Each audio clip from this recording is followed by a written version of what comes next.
The mud-streaked woman stood in the center of Main Street, rain pouring down her face, while the whole town of Willow Creek watched in stunned silence. Just 3 months ago, they'd laughed at her, the fat girl nobody wanted, shipped west like damaged goods. Now she'd just saved their most respected rancher's life, and not one of them could meet her eyes. This is the story of Hazel Brandt, the woman who arrived as a joke and left them all ashamed. Stay until the end, hit that like button, and comment what city you're watching from so I can see how far this story travels. The stagecoach rattled to a stop in front of Patterson's general store, and Hazel Brandt didn't move. She sat frozen on the worn leather seat, hands gripped tight in her lap, staring at the weathered buildings of Willow Creek through a window filmed with 3 days of trail dust. Her carpet bag sat beside her, everything she owned compressed into faded fabric and broken dreams. Outside, Wyoming stretched endless and indifferent under a sky so blue it hurt to look at. "Ma'am?" The driver's voice carried that particular tone she'd learned to recognize, impatience wrapped in forced politeness. "This is your stop." Hazel's throat closed. Through the window, she could see them gathering, a knot of townspeople forming outside the store, drawn by curiosity like flies to spoiled meat. 3 women in clean dresses, their waists impossibly narrow. 2 men in ranchers' clothes, arms crossed. A few children darting between adults, pointing. They were waiting to see what Rhett Mercer had ordered from back east. She knew what they'd think. She'd seen that look her whole life, the slight widening of eyes, the downward twitch of mouths trying not to show disgust. Hazel Brandt was fat, not pleasantly plump, not full-figured, not any of the polite words people used when they were being kind. She was heavy in a way that made Philadelphia society matrons clutch their pearls and whisper behind fans about gluttony and moral weakness. "Ma'am, I got a schedule. I'm coming." Hazel's voice came out steadier than she felt. She stood, and the coach creaked under her weight. That sound, she heard it everywhere. Chairs, stairs, floorboards. The constant announcement of her presence, her excess, her failure to be the kind of woman the world wanted. The driver had already climbed down. Through the window, she watched him retrieve her carpet bag from the top of the coach, handling it with more care than she expected. Then he opened the door and stepped back, offering his hand. Hazel took it and descended. The Wyoming wind hit her immediately, different from eastern breezes. This wind had teeth. It tore at her traveling dress, snapped her bonnet strings against her cheek, and carried the smell of sage and dust and something vast she couldn't name.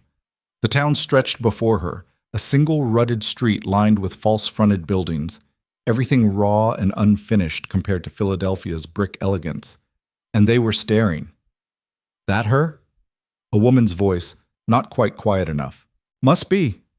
Lord above, Rhett Mercer must have been desperate. Hazel's face burned, but she kept her chin level. She'd made it this far. 3 days on a train, 2 days on a stagecoach, 23 years of people telling her she wasn't enough, and she'd made it this far. "Hazel Brandt?" The voice cut through the wind, deep, rough, but not unkind. Hazel turned. The man walking toward her looked like Wyoming itself had shaped him. Tall and lean, weathered by sun and wind until his face was all hard angles and sun-scorched skin. His dark hair needed cutting, curling over his collar. He wore canvas pants stained with what looked like axle grease, a shirt that had been blue once, and boots that had seen serious use.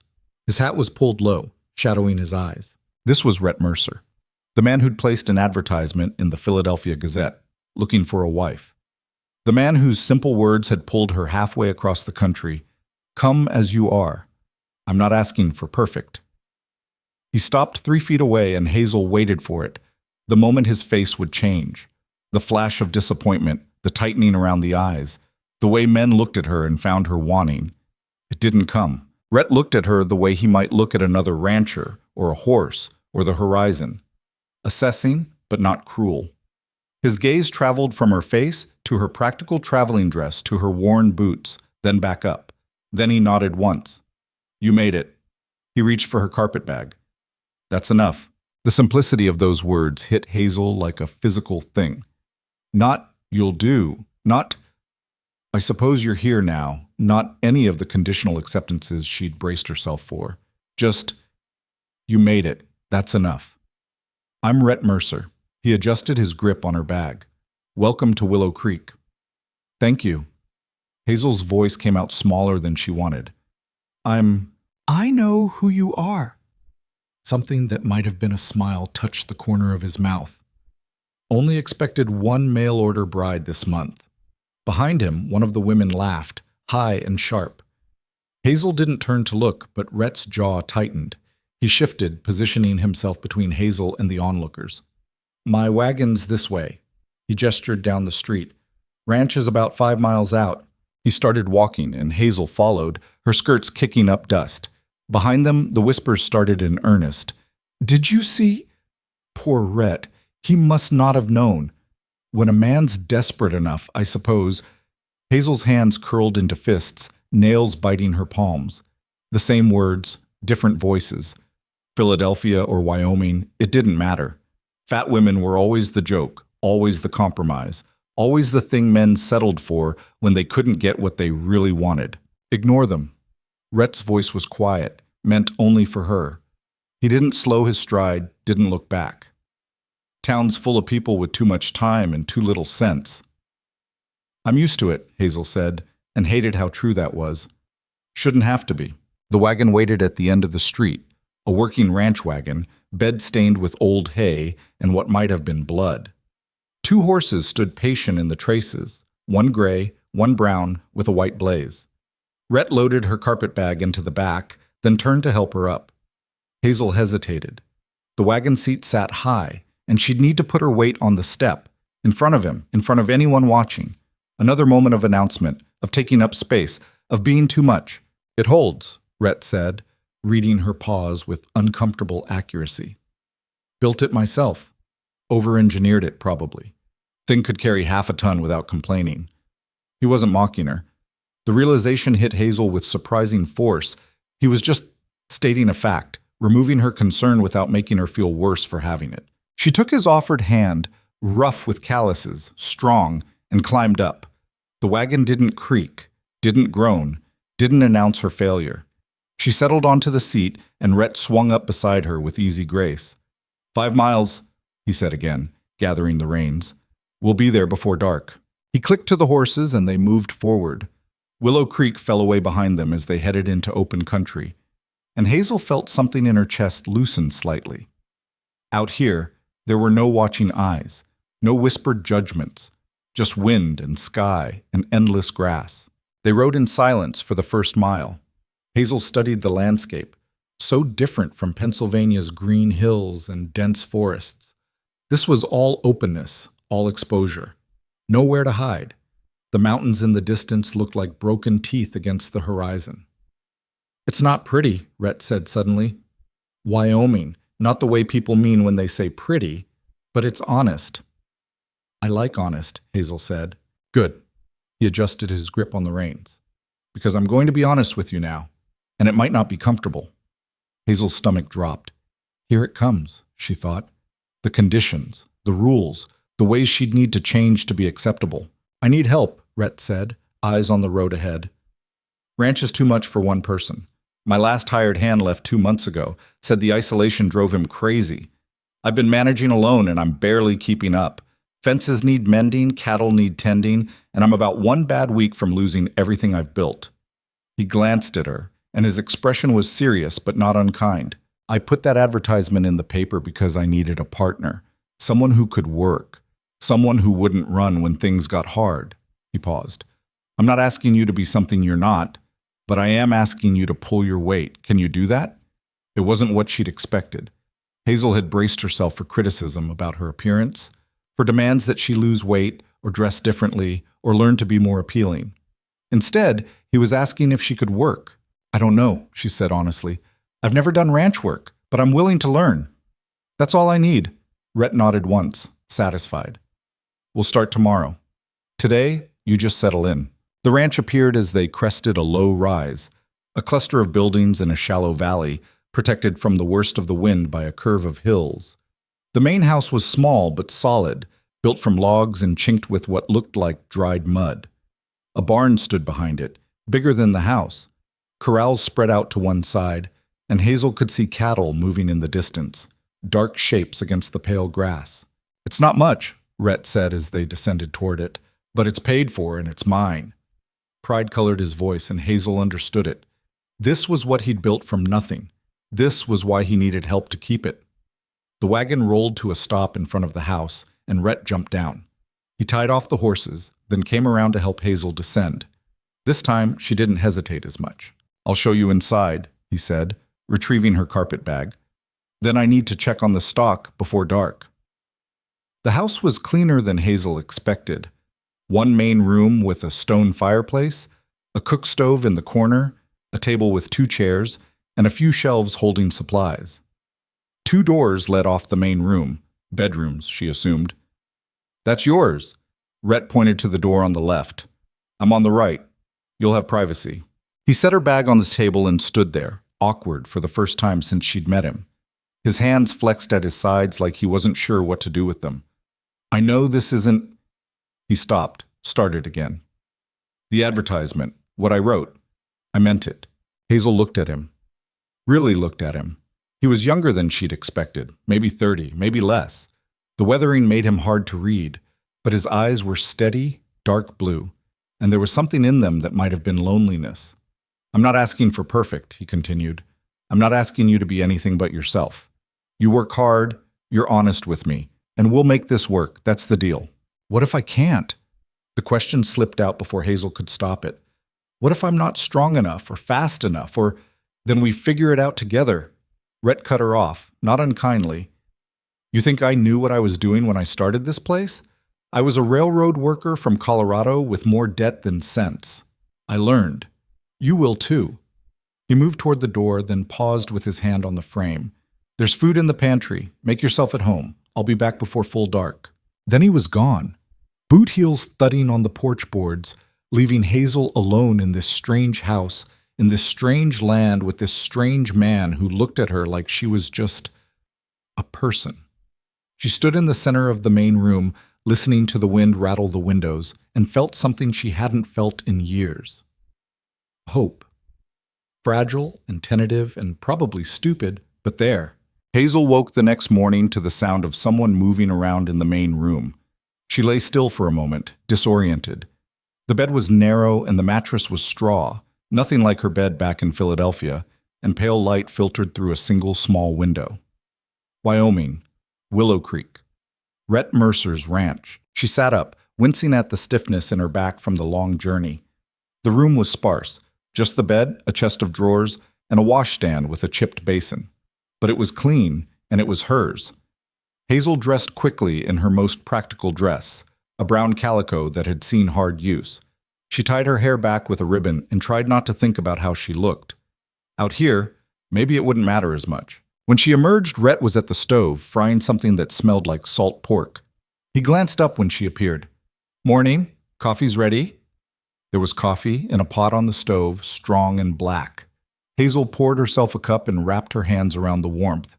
Outside the window, the sky was turning from gray to pale blue. "How'd you sleep?" Rhett flipped the pork. "Well enough? Good." He moved the pan off the heat and divided the food between 2 plates. Pork, fried cornmeal mush, and what looked like canned tomatoes heated up. Not fancy, but substantial. They ate at the table in silence. Rhett ate quickly, efficiently, like a man used to taking his meals between tasks. Hazel tried to match his pace and nearly choked on her coffee. "Easy," Rhett said. "Not a race." After breakfast, he led her outside. The morning air was cold enough to sting, and Hazel was grateful for her shawl. The sun hadn't cleared the hills yet, and long shadows stretched across the ranch. "I'll start you simple," Rhett said, leading her toward the barn. "Chickens first. They need feeding and watering. Then we'll collect eggs." The chicken coop was behind the barn, a ramshackle structure that looked like it had been built in stages by several different people with varying levels of skill. About 20 chickens pecked and scratched in the attached run, and they set up a racket when Rhett approached. "Feed's in here." He showed her a barrel inside the barn, filled with cracked corn and grain. "1 scoop in the morning, 1 at night. Water trough needs filling. There's a pump behind the barn." He handed her a dented metal scoop and stepped back. Hazel took the scoop and filled it with feed. The chickens went wild when she opened the gate to their run, surging around her feet in a chaotic mass of feathers and noise. One pecked at her boot. Another tried to roost on the feed scoop. Just scatter it, Rhett called. They'll sort themselves out. Hazel flung the feed in a wide arc, and the chickens descended on it like small dinosaurs. She backed out of the run quickly, latching the gate behind her. Water next, Rhett said. The pump took more effort than she expected. Hazel had to work the handle hard, throwing her weight into it, before water finally spluttered out. By the time she'd filled the bucket, her arms were burning and she was breathing hard. Rhett was watching her, but not with judgment, just observation. Gets easier, he said. You'll build the muscle. Hazel carried the water to the trough, slopping half of it on her skirt in the process. The chickens ignored her, focused on their feed. Good, Rhett nodded. Now eggs. Inside the coop, nesting boxes lined one wall. Some held chickens, sitting patient and puffed up. Others were empty. Rhett showed her how to reach under the sitting hens quickly, confidently, before they could peck. The first time Hazel tried it, the hen shrieked and pecked her hand hard enough to draw blood. Damn it! Hazel jerked back, cradling her hand. They can tell when you're scared, Rhett said. Go in like you have every right to be there. Hazel tried again, forcing her hand under the angry hen with more confidence than she felt. This time, her fingers closed around 2 warm eggs, and she pulled them free without injury. There you go. Rhett almost smiled. They collected 10 eggs total. Hazel's hands were shaking by the end, more from nerves than exertion.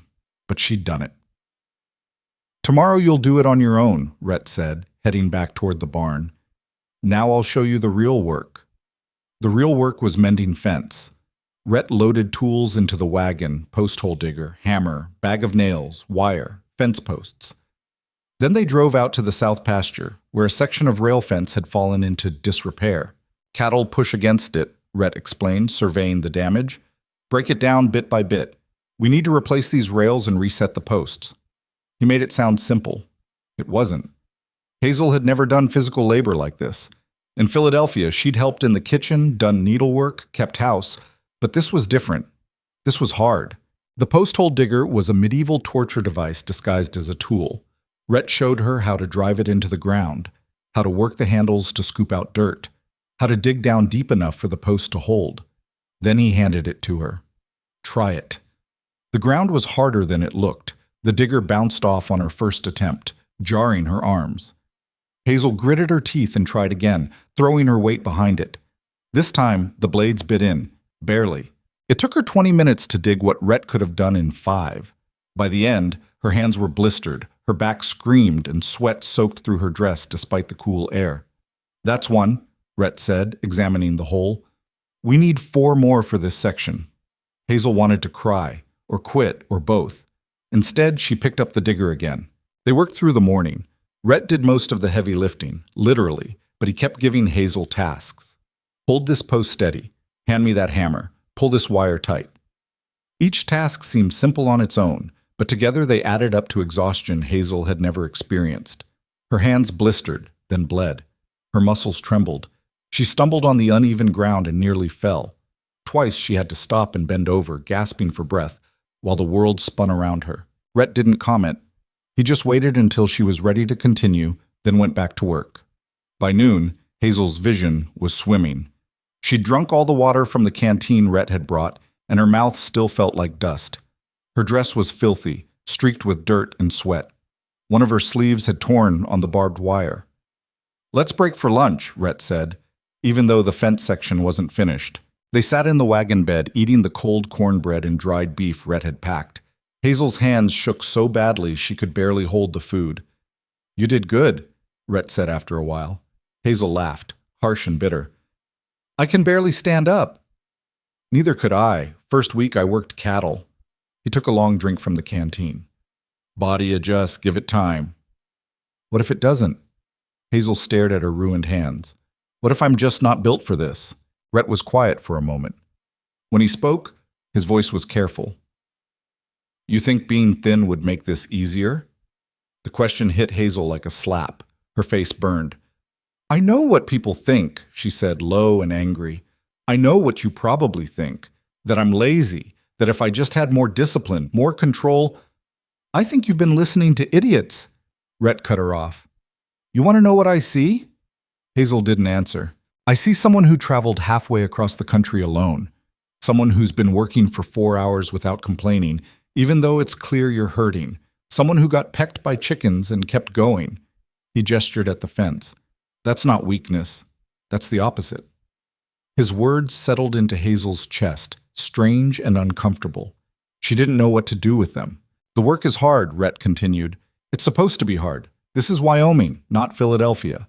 But hard doesn't mean impossible. You'll get stronger. Your hands will toughen up. The muscles you're building now will make tomorrow easier. He stood, brushing cornbread crumbs off his pants. And anyone who told you your body was the problem was lying to you. Probably because they felt small, and making you feel smaller made them feel better. His expression hardened. Don't give those people space in your head out here. They don't deserve it. He walked back toward the fence without waiting for a response, leaving Hazel sitting in the wagon bed, blinking back tears she couldn't quite name. They finished the fence section by mid-afternoon. Hazel's contribution had been minimal, mostly holding things steady while Rhett did the actual construction. But when the last rail was nailed into place, Rhett stepped back and nodded. That'll hold through winter. Hazel looked at the fence. It wasn't perfect. Some of the rails sat slightly crooked and the wire wasn't as tight as it could be, but it was solid, functional, done. We built that, she said, and was surprised by the wonder in her own voice. We did. Rhett gathered the tools. Now let's head back. You've earned rest. The ride home was quiet. Hazel's body was a symphony of pain, every muscle screaming, hands throbbing, back one solid ache. But underneath the pain was something else, something that felt almost like pride. Back at the ranch, Rhett unhitched the horses while Hazel stumbled toward the house. She made it to the porch before her legs gave out, and she sat down hard on the steps. Rhett found her there a few minutes later. Come on, he offered his hand. Let's take care of those. Inside, he directed her to sit at the table. Then he brought out a tin of salve and a basin of water, and without asking permission, he took her hands in his. His touch was gentle as he cleaned the blisters and cuts, washing away the blood and dirt.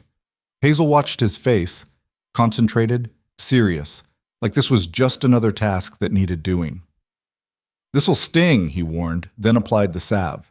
It did sting, but Hazel didn't pull away. When he was done, he wrapped her hands in clean cloth bandages, his movements practiced. You've done this before, Hazel observed. Comes with the territory. Rhett secured the last bandage. Out here, you learn basic doctoring or you die. He released her hands and stood, returning the supplies to their shelf. Tomorrow will be worse, he said, back still turned. The soreness, the stiffness. Your body's not used to this work, and it's going to complain. I'll manage. I know you will. He glanced over his shoulder at her. You're tougher than you think. That night, Hazel lay in her narrow bed and felt every inch of her body pulse with pain. Her hands hurt. Her back hurt. Muscles she didn't know she had announced themselves with burning clarity. But she'd done it. She'd survived her first day. Outside, the Wyoming wind howled around the house, and Hazel closed her eyes and thought about fence posts and chicken eggs and the way Rhett had looked at her, not with desire or disgust, but with something almost like respect. Maybe, she thought as sleep pulled her under, maybe she could do this after all. The second week was worse. Rhett hadn't lied about the soreness. Hazel woke the second morning feeling like she'd been trampled by horses. Every movement was agony. Getting out of bed took 5 minutes of careful maneuvering, and when she finally stood, she had to grip the dresser to keep from falling. But she got up. She got dressed. She went out to face the chickens. The work became routine, though no less difficult. Feed chickens, collect eggs, help Rhett with whatever project needed doing. Some days it was fence mending. Other days it was mucking stalls or moving hay or helping him sort and tag cattle. Hazel learned that ranch work was 90% maintenance and 10% crisis. Things broke constantly. Fences fell down, cattle got sick or stuck or lost, the roof leaked, the pump handle snapped off and needed replacing. The work never ended. It just shifted focus. She also learned that she was terrible at most of it. Her hands, even toughened by 2 weeks of labor, still blistered easily. She was too slow with the heavy lifting, too clumsy with the delicate tasks. She fell in the mud, dropped tools, spooked horses, and once accidentally let 3 chickens escape. It took an hour to catch them all. But Rhett never yelled at her, never called her stupid or useless. He just showed her again, patient and calm, until she got it right. "You're learning," he'd say when she apologized. "That's what matters." On the 15th day, Rhett announced they needed to go into town. "Supplies," he explained over breakfast. "We're low on flour, salt, coffee, plus I need to pick up some hardware from Patterson's." Hazel's stomach dropped. "I could stay here." "Could." Rhett poured himself more coffee. "But I'd rather you come. You should know where things are, how to do the buying, in case you ever need to go without me." The thought of walking into Willow Creek again, of facing those stares and whispers, made Hazel want to hide in her room. But Rhett was right. She needed to learn. "All right," she said quietly. They left after the morning chores, taking the wagon into town. The ride felt longer than Hazel remembered, each mile bringing them closer to judgment. Willow Creek looked the same: dusty street, false-fronted buildings, people who had too much time to gossip. Rhett drove straight to Patterson's general store and tied off the horses. "Stay close," he said, "and ignore whatever you hear." Inside, the store smelled like dry goods and lamp oil. Shelves lined the walls, packed with everything from canned foods to fabric to ammunition. A few other people browsed the aisles, 2 women in clean dresses, a man examining rope, a child staring at the candy display. All of them stopped and stared when Hazel walked in. Rhett. The man behind the counter, Patterson presumably, nodded. Then his eyes slid to Hazel, and his expression flickered with something that might have been pity. "Ma'am, we need supplies," Rhett said, pulling a list from his pocket. While he read off items and Patterson gathered them, Hazel stood near the door, trying to be invisible. But she could feel their eyes on her, could hear the whispers starting, just quiet enough to have deniability. "That's her, the one he sent for. Heard she can barely handle the work." Poor Rhett, saddled with that. Hazel's hands clenched into fists. The bandages were gone now, replaced by calluses and scars, but her hands still hurt. Everything hurt. "Can I help you find something?" One of the women had approached, middle-aged, with a pinched face and cold eyes. Her tone was sweet poison. "No, thank you," Hazel said quietly. "You're Rhett's wife?" The pause before wife was deliberate, making it clear what she really thought. "We're engaged," Hazel corrected. "Ah," the woman smiled, sharp. "Well, I'm sure you're doing your best out there. Ranch work must be so difficult for someone, unused to physical labor." The implication was clear: someone fat, someone lazy, someone who'd never worked a day in her life. Hazel felt her face burn. Words crowded her throat, defenses, explanations, all the things she'd said before to people like this woman. None of them had ever mattered. "Hazel," Rhett's voice cut across the store. He stood by the counter, supplies loaded. "Come help me carry this." Hazel escaped gratefully, taking one of the crates of goods. It was heavy, but she managed to carry it without dropping it. Behind her, she heard the woman's whisper to her companion. "Did you see how winded she got? That poor man?" They loaded the wagon in silence. Rhett's jaw was tight, a muscle jumping in his cheek, but he didn't say anything until they were back on the road heading home. "Margaret Hartley," he said finally. "That woman who talked to you. Her husband ran off 5 years ago with a saloon girl from Denver. She's been bitter ever since, taking it out on anyone who looks like they might be happy." "I'm not happy," Hazel said. "No," Rhett glanced at her. "But you might be eventually, and she can't stand that." They rode in silence for another mile before Hazel spoke again. "Why did you choose me?" The question had been building for 2 weeks, pressing against her ribs. Now it spilled out, raw and desperate. "I mean, you could have chosen anyone. Someone pretty, someone thin, someone who already knew how to do all this. Why me?" Rhett was quiet for a long moment. The wagon creaked, the horses' hooves thudded on packed earth, and the wind whispered through the grass. "I told you," he said finally. "I needed a partner, someone willing to work." "That's not an answer. It's the only one I have." Rhett's hands tightened on the reins. "You want me to say I saw your picture and thought you were beautiful?" "I didn't." "You want me to say I read your letters and fell in love?" "I didn't. I saw someone who was honest about what she wanted, a fresh start, a chance to prove herself, a life that wasn't Philadelphia." He looked at her then, and his eyes were serious. "I needed the same thing, a fresh start, someone who wouldn't expect me to be something I'm not." He paused. You and me were both running from places that told us we weren't enough. Figured we could run together. It wasn't romantic. It wasn't even particularly kind. But it was honest, and Hazel found herself nodding. Okay, she said. Okay, Rhett echoed. When they got back to the ranch, Hazel helped unload the supplies, then went out to tend the chickens. The routine was familiar now, almost comforting. The chickens knew her, and while they were still temperamental, they didn't peck her as often. She was collecting eggs when she heard the sound, hoofbeats, multiple horses, coming fast. Hazel straightened, shading her eyes against the afternoon sun. 3 riders were approaching the ranch, kicking up dust. As they got closer, she recognized one of them, a lean man with a sheriff's star pinned to his vest. Rhett emerged from the barn, wiping his hands on his pants. He watched the riders approach, and Hazel saw his shoulders tense. The sheriff reined in his horse, the other 2 riders flanking him. Up close, Hazel could see the sheriff was young, maybe 25, with the kind of face that would have been handsome if it wasn't so hard. Rhett, the sheriff said. No greeting, just the name. Tom. Rhett's voice was flat. What brings you out here? We've got a problem. The sheriff's eyes flicked to Hazel, dismissive, then back to Rhett. Cattle been going missing from the Broken J Ranch. 4 head in the last week. That's unfortunate. Rhett crossed his arms. What's it got to do with me? Trail leads this way. The accusation hung in the air, ugly and clear. Hazel's breath caught. Were they saying Rhett had stolen cattle? You accusing me of something, Tom? Rhett's voice was dangerously quiet. Just following evidence.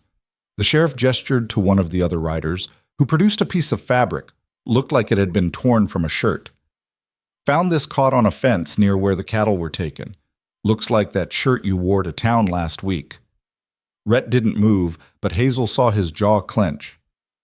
Half the men in this county wear blue work shirts, he said. That's not evidence. That's you looking for someone to blame. Maybe. The sheriff leaned forward in his saddle. But you're the one with the struggling ranch. You're the one who needs cattle. And you're the one who's suddenly got a new mouth to feed. His eyes slid to Hazel again, and this time the contempt was clear. Hazel's face burned. They were using her against him. Her presence, her need, her very existence was being twisted into evidence of Rhett's guilt. I didn't take anyone's cattle, Rhett said, each word careful and deliberate. You want to search my property? Go ahead. You won't find anything. We might just do that. The sheriff straightened. But I'm telling you now, Rhett, any more cattle go missing, I'm coming back, and next time it won't be just to talk. He wheeled his horse around, and the other 2 riders followed. They galloped away, leaving dust and accusation hanging in the air. Rhett stood motionless for a long moment. Then he turned and walked toward the barn without a word. Hazel found him inside, slamming tools around with more force than necessary. They can't really think, she started. They can think whatever they want. Rhett threw a hammer onto the workbench. Tom Bridger's been looking for a reason to come after me since I bought this land. His family wanted it, made a bid, and I outbid them. He's held it against me ever since. But accusing you of theft is easy when you're the outsider. Rhett's laugh was bitter. I'm not from here. I didn't grow up in Willow Creek. I don't come from ranching stock. That makes me suspect. He turned to face her, and his expression was hard. And now I've got a fat mail-order bride everyone knows I couldn't afford. His words were brutal, intentionally cruel. That makes me desperate. And desperate men do desperate things. Hazel flinched like he'd struck her. Rhett saw it and swore, scrubbing his hands over his face. I'm sorry, he said, quieter. I'm sorry. I'm angry, and I'm taking it out on you. You're right, though. Hazel's voice was small. I'm making things worse for you. No. Rhett crossed the space between them in 2 strides. Tom Bridger's making things worse. The Broken J losing cattle is making things worse. You're just here, being yourself. That's not making anything worse. But it felt like it was. Hazel could see it clearly now. How her presence complicated everything. How she gave people ammunition against Rhett. How she was an extra burden he didn't need. Maybe I should go back east, she said. Do you want to? The question stopped her. Did she want to? Back to Philadelphia, back to her sister's tiny apartment, back to being the ugly spinster everyone pitied. No, she admitted. Then stay. Rhett's voice softened. Look, I won't lie to you. Things might get harder before they get better. If they think I'm stealing cattle, they'll make my life hell. They'll make your life hell too, by association. But running away won't fix anything. He was right. Running never fixed anything. Hazel had learned that years ago. Okay, she said. I'll stay. Rhett nodded once, then returned to organizing his tools with less violence. That night, Hazel lay in bed and listened to the wind. Somewhere out in the darkness, someone was stealing cattle. And somewhere closer, people were whispering about her, using her as proof of Rhett's weakness. She thought about Philadelphia, about the people who'd mocked her weight and dismissed her worth. She'd come to Wyoming thinking distance would change things, but cruelty, it seemed, was the same everywhere. The only difference was that here, she had someone willing to stand beside her. It wasn't enough. Not yet. But maybe, with time, it could be. The stolen cattle changed everything. 3 days after the sheriff's visit, word spread through Willow Creek that 2 more head had vanished from the Broken Jay. Then another rancher reported missing stock. Suddenly, everyone was looking sideways at their neighbors, and Rhett's ranch sat squarely in the crosshairs of suspicion. Hazel first understood how bad things had gotten when Mrs. Patterson refused to sell them sugar. They'd gone into town for supplies, same as always. Rhett had his list, and Hazel had stayed close to him, avoiding eye contact with the other customers. Everything seemed normal until Rhett asked for 20 pounds of sugar. Don't have any, Mrs. Patterson said, not looking up from her ledger. You had 3 bags on the shelf last week, Rhett said evenly. Sold out. There's one right there. Hazel pointed to the shelf behind the counter, where a cloth bag clearly marked sugar sat in plain view. Mrs. Patterson's face hardened. That's spoken for. The lie hung between them, obvious and ugly. Rhett's jaw tightened, but he didn't argue. He just paid for what she would sell them and walked out, Hazel hurrying behind him. In the wagon, Hazel waited until they'd cleared town before speaking. She thinks you're a thief. Yeah. Rhett's knuckles were white on the reins. But you're not. Doesn't matter what's true. Matters what people believe. He clicked to the horses, urging them faster. And right now, they believe I'm desperate enough to steal. Because of me. Rhett didn't deny it, which somehow hurt worse than if he'd argued. That night, Hazel couldn't sleep. She lay in her narrow bed listening to the wind and thinking about sugar, about cattle, about the way Mrs. Patterson had looked through her like she didn't exist. After an hour of staring at the ceiling, she got up and padded into the main room. Rhett was there, sitting at the table with a lantern burning low. Papers spread before him, account books, bills, calculations scratched in rough handwriting. He looked up when she appeared and she saw the exhaustion in his face. Can't sleep either? He asked. No. Hazel pulled her shawl tighter. What are you doing? Trying to figure out how to make it through winter. He gestured at the papers. Feed costs are up. I need to hire help for the spring calving, but I can't afford it. And now half the town won't sell to me, which means I'll have to go to Cheyenne for supplies. That's a week's trip, minimum. Hazel moved closer, looking at the numbers. She'd always been good with figures. It was one of the few things her sister had praised her for. These numbers told a grim story. You're $300 short, she said quietly. $320, actually. Rhett rubbed his eyes. Cattle prices dropped last month. I was counting on selling 10 head at the fall auction, but they went for half what I expected. What happens if you can't make it up? Bank takes the ranch. I lose everything I've built. His voice was flat, stating facts. Probably end up back working railroad, if they'll have me. And me? Rhett looked at her then, really looked at her. I'd send you back east. Make sure you had fare and enough to get settled. It's not your fault my ranch failed. The casual way he said it, like her leaving was inevitable, like he'd already worked out the logistics, cut deeper than Hazel expected. I don't want to go back, she said. Might not be up to you. Hazel pulled out the other chair and sat down. Show me the books. Why? Because 2 heads are better than 1, and because I can't sleep anyway. Rhett hesitated, then pushed the ledger toward her. They spent the next 2 hours going over every line, every expense, looking for anything they could cut or shift. It wasn't much.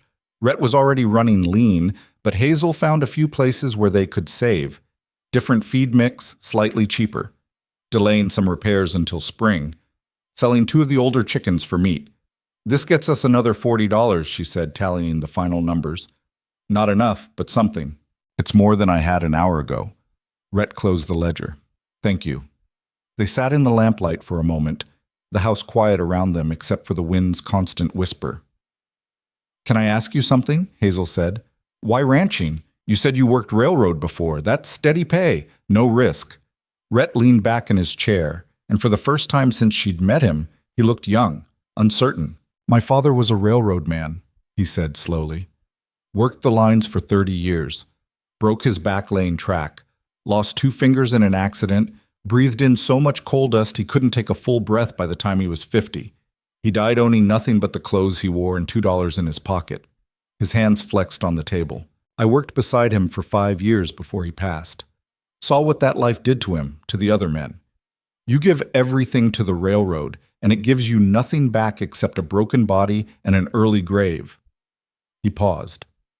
I wanted something that was mine, something I built with my own hands that couldn't be taken away by some railroad boss sitting in an office back east. But it can be taken by a bank, Hazel said quietly. Yeah. Rhett's laugh was bitter.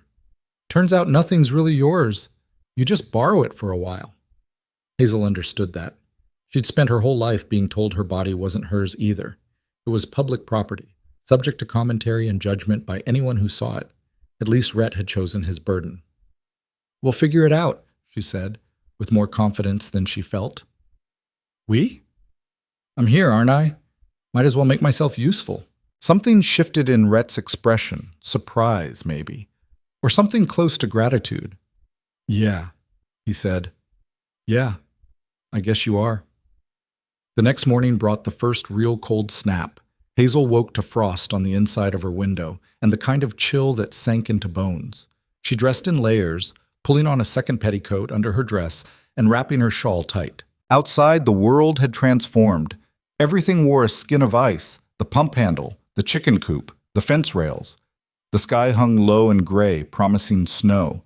Rhett was already up, breaking ice in the water troughs. Storm's coming, he said when she approached. Big one, from the looks of it.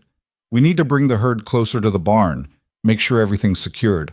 They worked fast, Rhett on horseback and Hazel on foot, driving the cattle from the far pasture toward the protected valley near the barn. The cattle didn't want to move. Stubborn and slow, they fought every step. Twice, calves broke away from the group, and Hazel had to chase them down, her skirts catching on brush and her boots sliding on the frozen ground. By noon, the first snowflakes were falling. By 2, the world had disappeared into white. The blizzard hit like a physical force. Wind screamed across the plains, driving snow sideways with enough force to sting exposed skin. Visibility dropped to nothing. Hazel couldn't see the barn from the house, couldn't see her own feet through the swirling white. Inside, Rhett paced like a caged animal. The cattle, he said for the 3rd time. They need to be checked. You can't go out in this. Hazel watched the window, where snow piled against the glass. You'll get lost 10 feet from the door. If they don't have water, they'll die. If the fence goes down, they'll scatter and freeze. And if you go out there, you'll freeze. Hazel stepped between him and the door. Wait until it eases up. There might not be time. They stood facing each other, and Hazel saw the calculation in his eyes. The ranch versus his life, and which mattered more. She recognized that look. She'd seen it in her own reflection often enough, weighing her existence against everyone's convenience. You can't save the ranch if you're dead, she said firmly.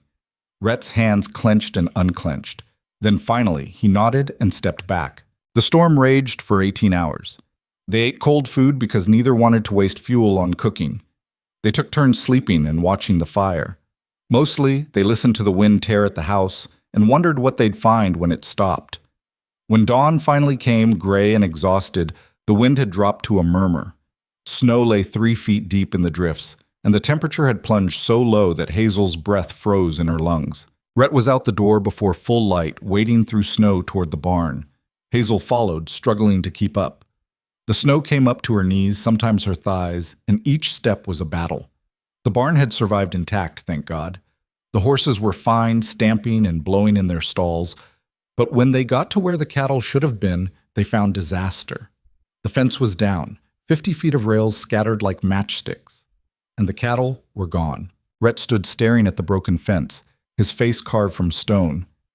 "How many?" Hazel asked. "All of them. 40 head." His voice was hollow. "That's the whole herd." Hazel felt the words like a punch. 40 head of cattle.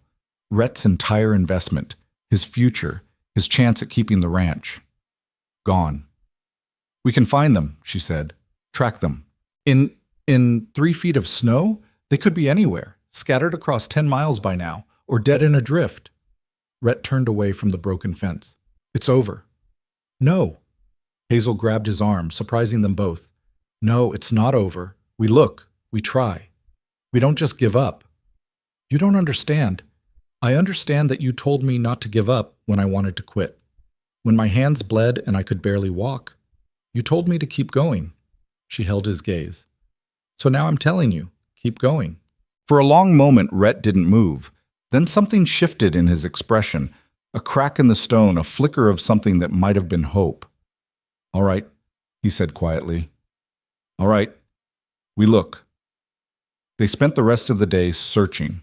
Rhett saddled one of the horses and rode in widening circles, while Hazel checked the nearby ravines and tree lines on foot.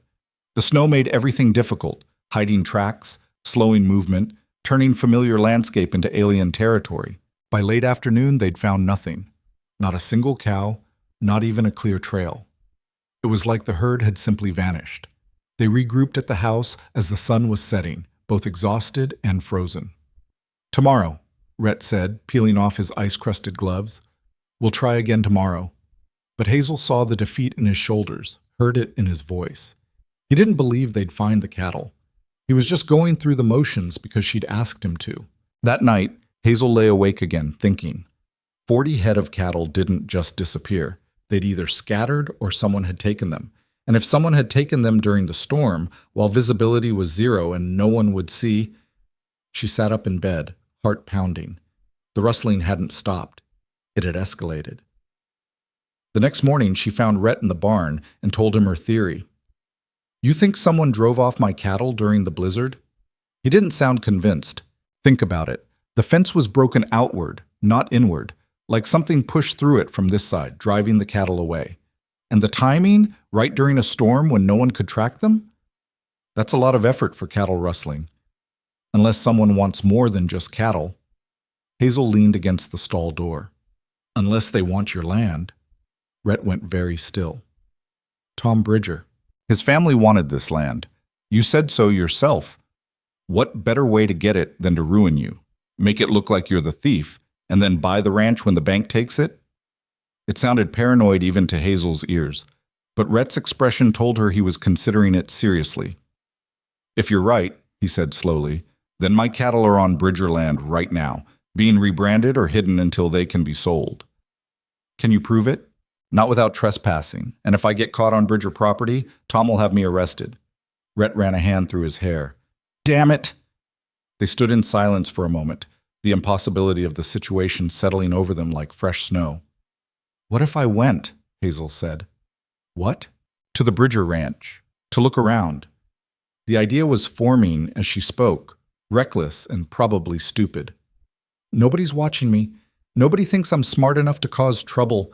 I could ride over there, say I got lost or something, and look around while they're telling me how to get home." "Absolutely not." Rhett's voice was flat. "That's dangerous." "More dangerous than losing everything?"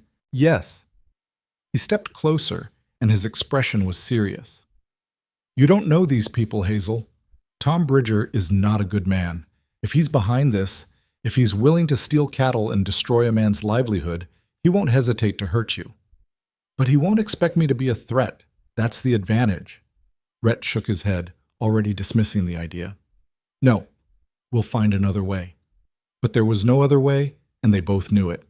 Over the next 3 days, they searched for the cattle with increasing desperation. They found nothing. No tracks, no sign, nothing. It was like 40 head of livestock had been swallowed by the prairie. On the 4th day, Hazel made her decision. She waited until Rhett rode out to check the north fence line. Then she saddled the older mare, the calm one, the one that wouldn't spook, and headed east toward the Bridger ranch.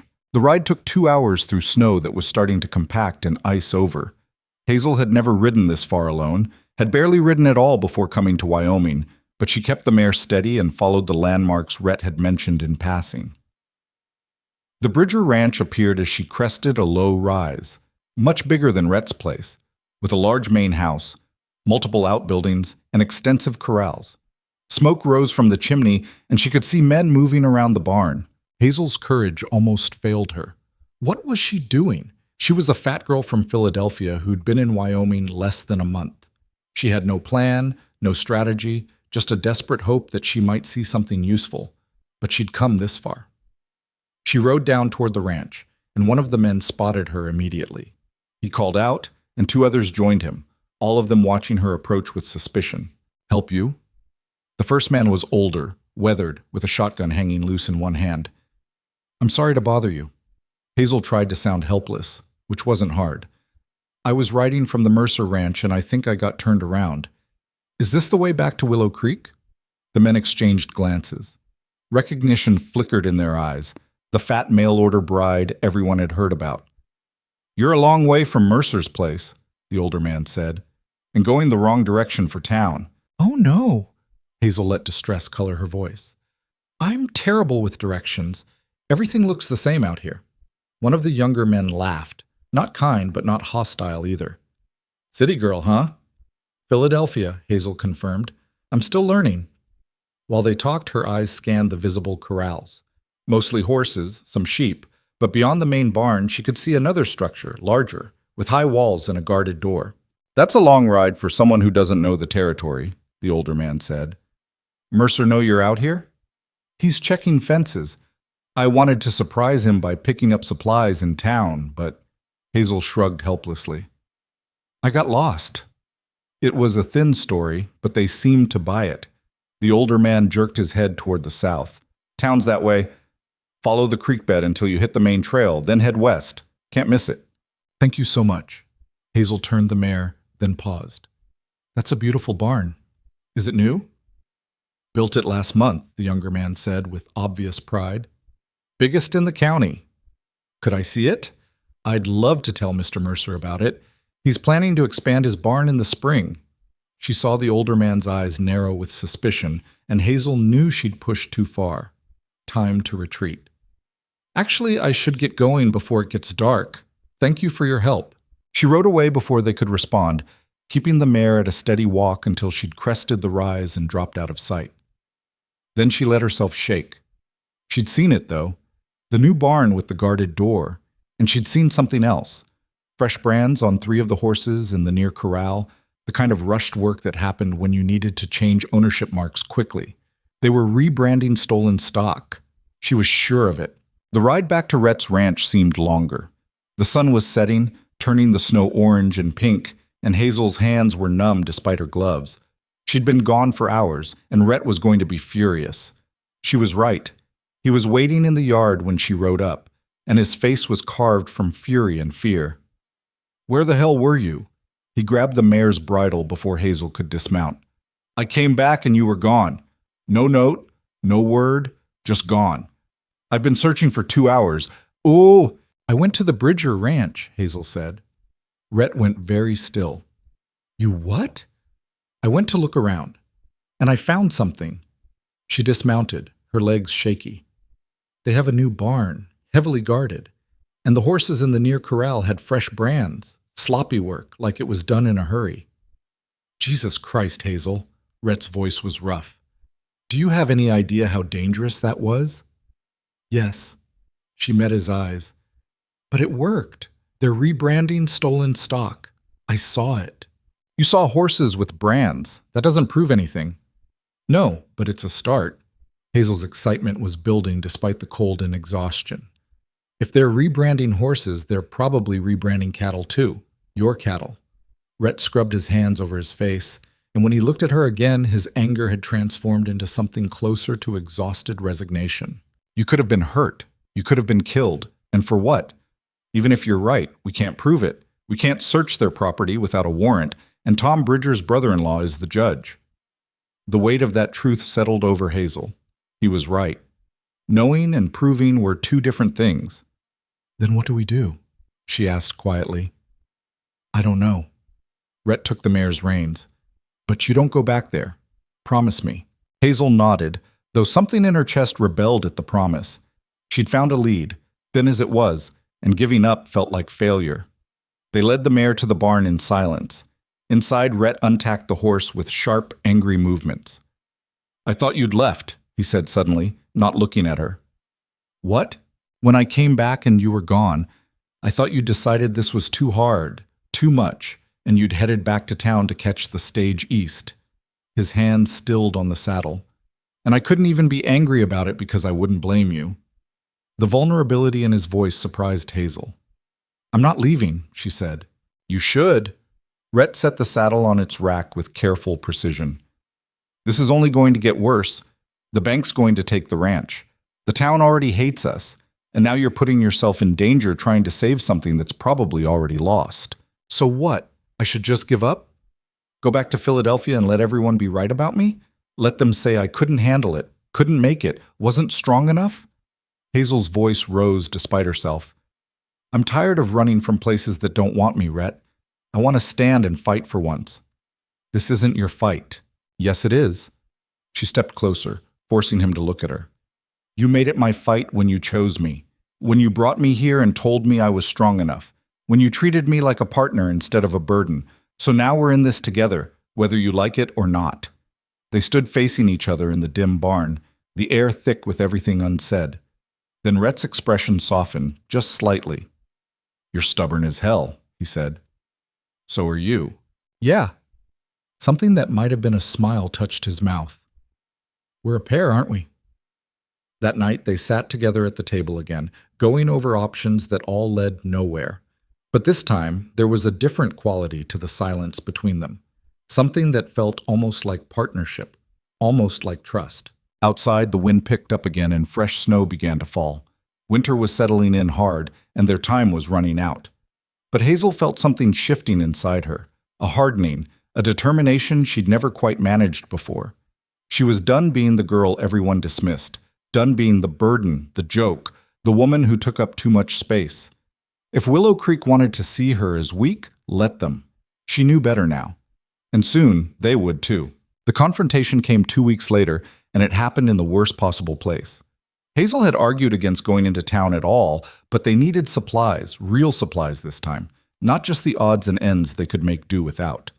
The last of the coffee was gone, they were down to their final candle, and the salt pork had run out 3 days ago. We'll go to Cheyenne, Hazel suggested over breakfast. Avoid Willow Creek entirely. That's 2 days' ride each way, and we can't spare the time. Rhett pushed his plate away. The eggs barely touched. Plus, the weather's threatening again. We get caught between here and Cheyenne in another storm. We're dead. So Willow Creek it was. They rode in on a Saturday, which turned out to be a mistake. Saturday meant the town was full. Ranchers coming in for supplies, families doing their weekly shopping, men gathering at the saloon. The street was crowded with wagons and horses, and it seemed like every eye turned to watch as Rhett and Hazel rode past.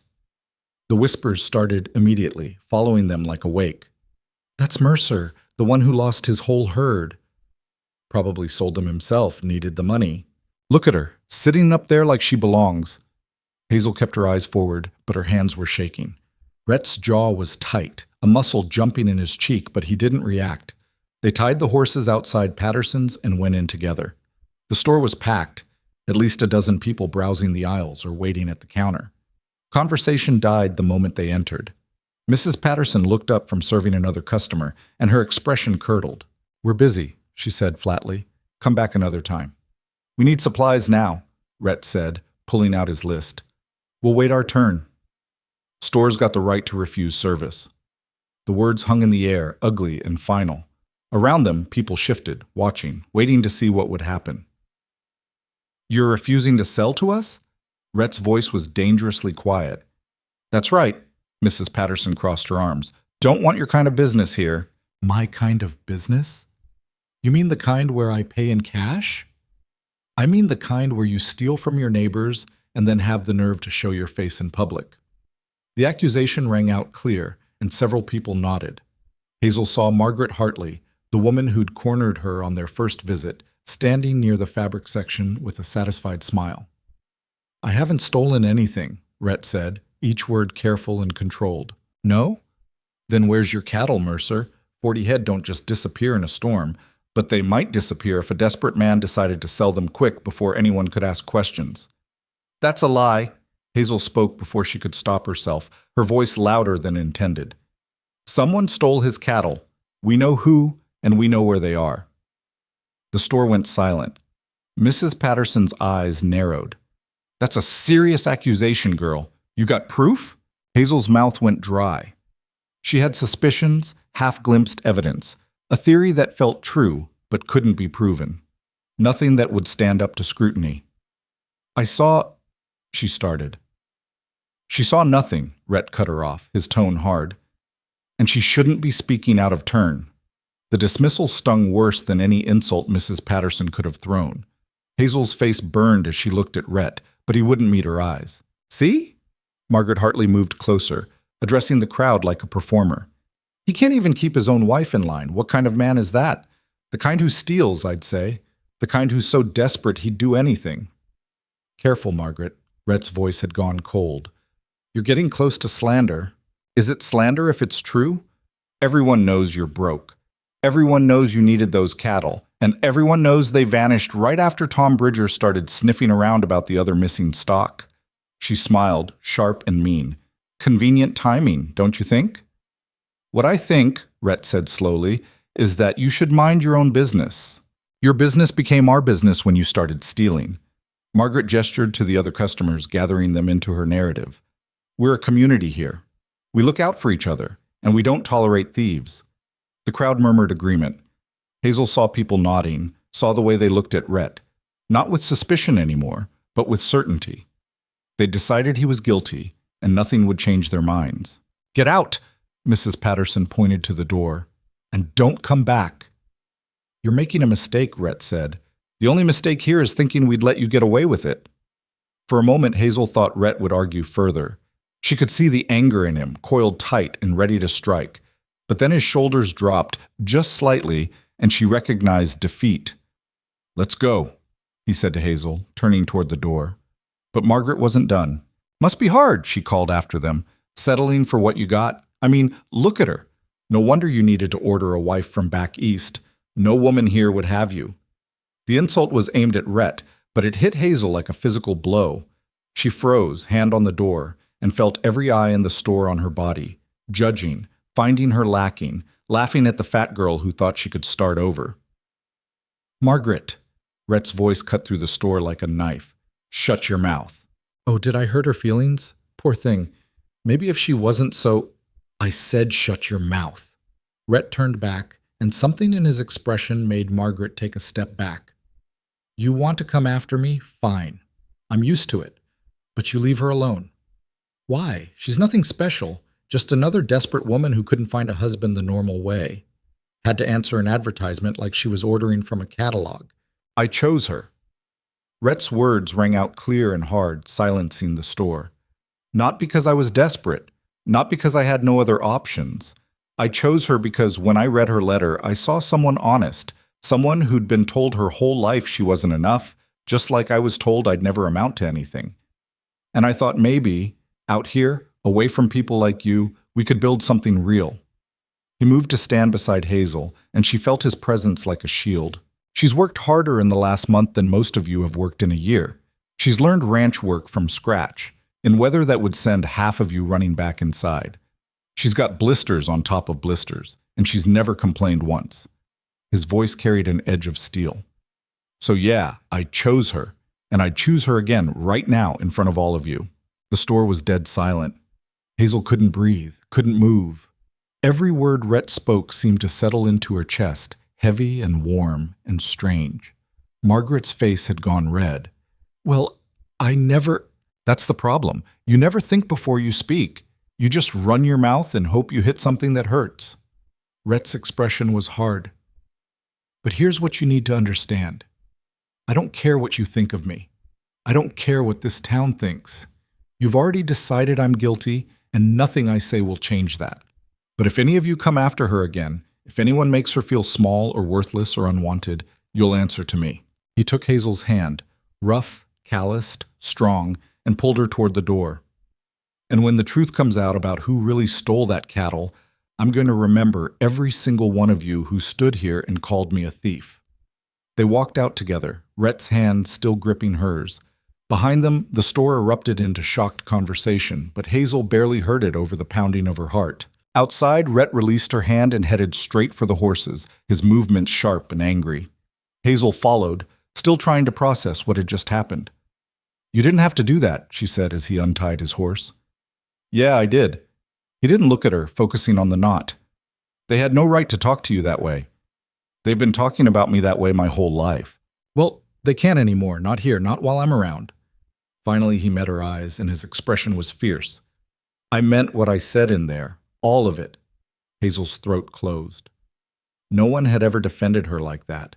No one had ever stood in front of strangers and claimed her as something worth choosing. "Thank you," she managed. Rhett nodded once, then mounted his horse. "We'll go to Cheyenne tomorrow, get what we need there." But before they could leave, a new voice called out, "Mercer, hold up." Tom Bridger was walking toward them from the sheriff's office, his star catching the light. 2 deputies flanked him, and all 3 men wore expressions of grim satisfaction. Rhett's whole body tensed. "What do you want, Tom?" "Got a warrant here for your arrest." Bridger held up a folded paper. "Cattle theft, 4 counts." The world seemed to tilt. Hazel grabbed her horse's saddle for balance. "On whose word?" Rhett demanded. "Got 3 witnesses say they saw you driving cattle at night, a couple weeks back, heading toward your property." Bridger's smile was thin and cruel. "Plus, we found some interesting brands in your barn, brands that don't match your registration." "That's a lie. You planted those—" "Careful." Bridger stepped closer. "Accusing a sheriff of evidence tampering is a serious charge, almost as serious as theft. You can't do this." Hazel found her voice, shaking but clear. "He didn't steal anything. You're framing him." "Ma'am, I'd advise you to stay out of this." Bridger's eyes flicked to her, dismissive. "This is law business. This is corruption." Hazel moved to stand beside Rhett. "You stole his cattle, and now you're arresting him to cover it up." One of the deputies laughed, short and sharp. "The fat girl thinks she's a detective." Rage flooded through Hazel, hot and clarifying. She rounded on the deputy, a young man barely out of his teens with a face full of cruel amusement. "The fat girl has eyes," she snapped. "And I saw the rebranding operation on your property. Fresh marks on horses and cattle that didn't come from any legitimate sale." The laughter died. Bridger's expression hardened. "You're trespassing on my land and making accusations you can't prove. That's 2 crimes right there." "I got lost." "That's not trespassing." Convenient excuse. Bridger turned his attention back to Rhett. "You coming peacefully, or do we need to make this difficult?" Hazel saw Rhett's hands curl into fists, saw him calculating odds and outcomes. For a moment she thought he might fight. 3 against 1, witnesses everywhere, and no chance of winning. But fighting would just give them an excuse to hurt him. "Peacefully," Rhett said finally, the word bitter. "But this isn't over." "No," Bridger agreed. "It's not. Trial's set for next week, judges coming up from Cheyenne." His smile widened. "Should be interesting." The deputies moved in, and one of them pulled out iron shackles. Hazel felt sick watching them lock the metal around Rhett's wrists, treating him like a criminal, like someone dangerous. "What about the ranch?" she asked desperately. "The animals need care." "That's your problem now," Bridger gestured to his deputies. "Let's go." They led Rhett away, and the crowd that had gathered watched in silence. Some looked satisfied, others looked uncomfortable. But no one spoke up. No one challenged the arrest. Hazel stood alone in the street, holding 2 sets of reins, and watched them take Rhett into the sheriff's office. The door closed behind them with a finality that echoed in her chest. She was alone now. Alone in a town that hated her, on a ranch she barely knew how to run, with a man she'd known for a month sitting in a cell for a crime he didn't commit. The smart thing would be to leave, pack her bag, take the stage east, and pretend Wyoming had never happened. Let Rhett face his trial alone. Let the ranch fail. Walk away before she got pulled down with everything else. Hazel stood there for a long moment, feeling the weight of that choice. Then she climbed onto her horse and rode back to the ranch. The next week was the hardest of Hazel's life. She was alone on the ranch for the first time, responsible for everything. The chickens still needed feeding, the horses still needed care, and the house still needed heat. Tasks that had seemed manageable with Rhett's help became overwhelming in his absence. She made mistakes. She forgot to fill the water trough one morning and came back to find the horses distressed and thirsty. She left the chicken coop door unlatched and spent 2 hours chasing down escaped birds. She tried to fix a broken hinge on the barn door and nearly smashed her thumb with the hammer. But she kept going. Each morning she woke before dawn and worked until after dark. Each night she fell into bed exhausted and aching, and each morning she got up and did it again. On the third day she rode into town to visit Rhett. The sheriff's office sat on Main Street, a squat building with barred windows. Hazel tied her horse outside and walked in, trying to look more confident than she felt. Tom Bridger sat at his desk, boots up, reading a newspaper. He glanced up when she entered and smiled. "Come to visit your thief?" Hazel ignored the jab. "I want to see Rhett." "Visiting hours are Tuesdays and Thursdays. Today's Friday." "Please, I just need 5 minutes." Bridger studied her for a long moment, then shrugged. "Fine. But you try to pass him anything, slip him a weapon, or a file, or whatever romantic nonsense you're thinking, and I'll arrest you too." He led her to the back, where 2 cells sat side by side.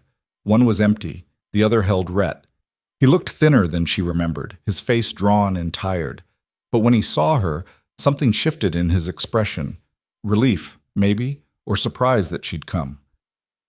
"Hazel." 5 minutes, Bridger said, then left them alone. Hazel stepped close to the bars, her hands gripping the cold iron. "How are you?" "I've been better." Rhett moved to the front of the cell, close enough that she could see the shadows under his eyes. "How's the ranch?" "Still standing? Barely." She tried to smile. "The chickens are plotting my death, and I'm pretty sure one of the horses hates me, but we're managing." "You shouldn't be out there alone. It's not safe. Safer than letting everything fall apart." Hazel glanced toward the door Bridger had disappeared through, then lowered her voice. "I've been thinking about the trial. They're going to convict you unless we can prove you didn't take those cattle." "We can't prove a negative, Hazel." "No, but we can prove someone else took them. Someone specific." She leaned closer. "I need to get into that barn. The new one on Bridger's property. If your cattle are there, if I can see your brand—" "Absolutely not." Rhett's voice was sharp. "You go anywhere near Bridger's property again, and he will hurt you. I'm not exaggerating. He's already shown he's willing to frame innocent people. What do you think he'll do to someone who's actively threatening his plan?" "So what? I just let them convict you? Let them take you away?" "Better me than you." The words hung between them, simple and terrible. Hazel felt something crack in her chest. "That's not fair," she whispered. "None of this is fair." Rhett's hands came up to grip the bars near hers, close but not touching. "You didn't sign up for this. You came out here for a fresh start, for a chance at something better, and instead you got dragged into my mess. I'm sorry for that." "Stop apologizing for things that aren't your fault." Hazel's eyes stung. "And stop acting like I'm some fragile thing that needs protecting. I'm still here, aren't I? I haven't run." "You should." "Well, I'm not going to." She blinked hard against tears. "So you can either help me figure out how to prove your innocence, or you can sit in this cell feeling noble while they convict you of a crime you didn't commit. Your choice." Rhett stared at her for a long moment. Then, slowly, something like a smile touched his mouth. "You're the stubbornest woman I've ever met." "Good thing you chose me then." The trial was set for Wednesday in the town hall, since Willow Creek didn't have a proper courthouse. Hazel spent the days leading up to it trying to gather any evidence she could, but everything led nowhere. The brands Bridger claimed to have found in Rhett's barn had mysteriously disappeared before she could examine them. The witnesses who'd supposedly seen Rhett driving cattle refused to talk to her, and every attempt to get information about the new barn on Bridger property was met with hostility. By Tuesday night, Hazel was out of options. She sat at the kitchen table, staring at the ledger where Rhett kept his accounts, and tried not to feel defeated. Tomorrow, they would convict him. They'd send him to prison, or worse, and she would lose the one person who'd ever looked at her and seen something worth choosing. Unless. The idea came to her slowly, reckless and probably stupid, but it was the only card she had left to play. That night, Hazel barely slept. She lay in bed running through the plan, finding the holes, trying to patch them. It wasn't a good plan. It might not even work, but it was something. At dawn, she got up and got ready. She wore her plainest dress, dark blue, practical, and pulled her hair back severe and tight. Then she saddled the mare and rode out before she could talk herself out of it. The ride to the Bridger Ranch took 2 hours, and the whole way Hazel's heart hammered against her ribs. This was insane. This could get her arrested or hurt or worse. But Rhett had stood up for her in that store, had defended her in front of everyone, had chosen her when no one else would. Now it was her turn to choose him. The ranch appeared at sunrise, golden light spilling across the buildings. Hazel rode straight up to the main house this time. No pretense of being lost. She dismounted and walked up to the front door, and before she could lose her nerve, she knocked. A woman answered, older, with gray hair and suspicious eyes. Mrs. Bridger, probably. "Can I help you?" "I need to speak with Tom Bridger. It's about Rhett Mercer's trial." The woman's expression hardened. "My son's not here. He's in town, preparing." "Then I'll speak with whoever's in charge of the ranch. It's important." Mrs. Bridger looked her up and down, taking in every pound, every inadequacy. Then she stepped back. "Wait here." She disappeared inside, leaving Hazel on the porch. 5 minutes passed. 10. Hazel was starting to think she'd been dismissed when heavy footsteps approached. The man who appeared was older than Tom, late 50s maybe, with a hard face and harder eyes. He wore expensive clothes, the kind that spoke of money and power. "You're Mercer's woman," he said. Not a question. "Hazel Brandt. Robert Bridger, Tom's father." He stepped onto the porch, closing the door behind him. "What do you want?" Hazel took a breath, steadying herself. This was it, the moment everything balanced on. "I want to make a deal." Robert Bridger's eyebrows rose, amused. "A deal? What could you possibly have that I want?" "The ranch, Rhett's property." Hazel forced the words out. "Sign it over to you, free and clear, in exchange for dropping the charges." Silence. Bridger studied her, his expression unreadable. "Why would I make that deal when I can have both the ranch and see Mercer in prison?" "Because if he's convicted, the bank takes the property for unpaid debts. You'll have to buy it at auction. Competing with whoever else wants it could get expensive." Hazel lifted her chin. "But if he signs it over now, before the trial, you get it clean. No auction, no competition, no risk." "And what makes you think you can convince Mercer to sign over his land?" "I can be very persuasive." Bridger laughed, sharp and short. "You've got nerve, I'll give you that. Coming here alone, offering to sell out the man you're supposed to marry. That takes a special kind of ambition." The contempt in his voice made Hazel's skin crawl, but she held his gaze. "Do we have a deal or not?" "Maybe." Bridger crossed his arms. "But I want to see the deed signed before I drop anything, and I want it done before the trial. Bring me the signed papers by tomorrow morning, and I'll have Tom withdraw the charges." Hazel's heart sank. She'd hoped for more time, for a way to stall, but Bridger wasn't stupid. "Fine," she said. "Tomorrow morning." She turned to leave, but Bridger's voice stopped her. "One more thing. You try to double-cross me, try to back out of this deal, and I'll make sure Mercer spends the rest of his life in prison. We clear?" "Crystal." Hazel rode away from the Bridger Ranch feeling sick. She'd just agreed to trade away everything Rhett had worked for, everything he'd built. He would hate her for it. But at least he'd be alive and free to hate her. Back at the ranch, she went straight to Rhett's desk and found the deed. Old paper, careful handwriting, proof of ownership. Her hands shook as she held it. Then she packed the deed in her saddlebag and rode to town. The sheriff's office was quiet when Hazel arrived, the afternoon sun casting long shadows through the barred windows. Tom Bridger sat at his desk cleaning his rifle, and he didn't look up when she walked in. "Visiting hours were yesterday," he said. "I'm not here to visit." Hazel's voice came out steadier than she felt. "I need Rhett to sign some papers." Now Bridger looked up, his eyes sharp with interest. "What kind of papers?" "Property transfer. I'm taking ownership of the ranch."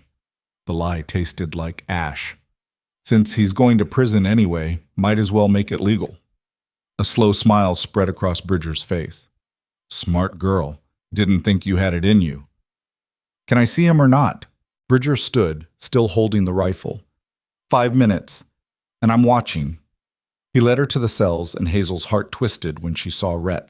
He looked worse than 3 days ago, thinner, more worn, the weight of the impending trial pressing down on him. But when he saw her, his expression brightened slightly. Hazel, you shouldn't keep coming here. I needed to see you. She pulled the deed from her bag, along with a pen and ink. Her hands were shaking badly enough that Bridger would notice if he looked close. I need you to sign something. Rhett's eyes went to the papers, and she saw confusion flicker across his face. Then he read the header, Deed of Property Transfer, and his whole body went rigid.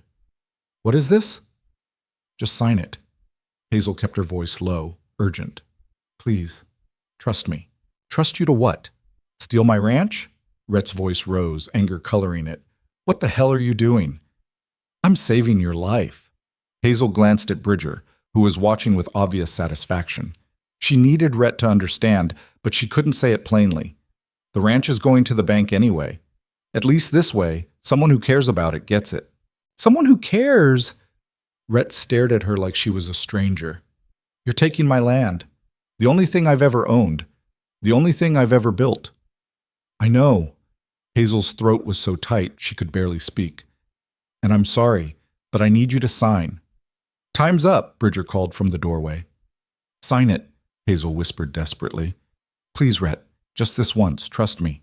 Something in her voice must have gotten through because Rhett's anger shifted into something more complex, confusion, hurt, but also a flicker of uncertainty. He looked at the papers again, then at her face, searching. If I sign this, he said quietly, you're giving me up. You understand that? Whatever we were building, whatever this was, it's done. Hazel's eyes burned. I understand. Rhett took the pen. His hand hovered over the signature line for a long moment, and Hazel held her breath. Then, with deliberate strokes, he signed his name. The sound of the pen on paper felt like something breaking. Hazel took the deed with shaking hands, not trusting herself to speak. She turned to leave, and Rhett's voice stopped her. Was any of it real? She didn't turn around, couldn't let him see her face. I'm sorry, she whispered, and walked out. Behind her, she heard Rhett's harsh laugh, bitter and broken. Yeah, me too. Bridger followed her out into the main office, practically glowing with satisfaction. Didn't think you had the stomach for it, he said. Guess you're tougher than you look. Hazel ignored him and headed for the door. Her vision was blurring, and she needed to get out before she fell apart completely. My father's expecting those papers first thing tomorrow, Bridger called after her. Don't be late. Hazel made it to her horse before the tears came. She stood in the street, one hand on the saddle, and let herself shake. What had she done? The look on Rhett's face, the betrayal in his eyes, it would haunt her forever. But he'd be free. That was what mattered. He'd hate her, but he'd be alive and free. She mounted the horse and rode out of town before anyone could see her crying. Back at the ranch, Hazel sat at the kitchen table and stared at the signed deed. In the morning, she'd take it to Robert Bridger. He'd drop the charges, and Rhett would be released. He'd have nothing, no land, no cattle, no future in Wyoming, but he'd have his freedom, and Hazel would have nothing too. Without Rhett, without the ranch, she had no reason to stay. She'd go back east, back to Philadelphia, back to being the fat girl everyone pitied, back to the life she'd tried so hard to escape. The irony wasn't lost on her. She'd come to Wyoming to prove she could be more than what people said she was. Instead, she'd become exactly what they expected, the desperate woman who destroyed the only good thing in her life. She didn't sleep that night, just sat in the dark house and listened to the wind waiting for dawn. When the first light touched the horizon, Hazel got up and got ready. She dressed carefully, braided her hair tight, and put the deed in her saddlebag. Then she went out to saddle the mare one last time. The ride to the Bridger Ranch felt longer than before. Every mile was another mile away from the life she'd briefly imagined, the partnership she'd started to believe in. But she kept riding, because turning back now would mean Rhett spent years in prison for a crime he didn't commit. The Bridger Ranch was already awake when she arrived. Robert Bridger stood on the porch like he'd been waiting, and his smile was all satisfaction. You actually did it, he said as she dismounted. Brought the papers. I brought them. Hazel pulled the deed from her bag. Signed and dated, like you asked. Bridger took the papers and examined them carefully, checking the signature, the seal, every detail. Then he nodded, pleased. Well done. I'll have Tom drop the charges this morning. Mercer will be released by noon. And the ranch is mine now. You can collect your things, but I want you off the property by sunset. His eyes glittered. Unless you'd like to stay on, I could use kitchen help. The insult was deliberate, designed to remind her of her place. Hazel's hands clenched, but she kept her voice level. I'll be gone by sunset. She turned to leave, but something made her pause. A sound from the big barn, the one she'd noticed on her first visit. A sound like cattle lowing, distressed and unhappy. What's in the barn? She asked.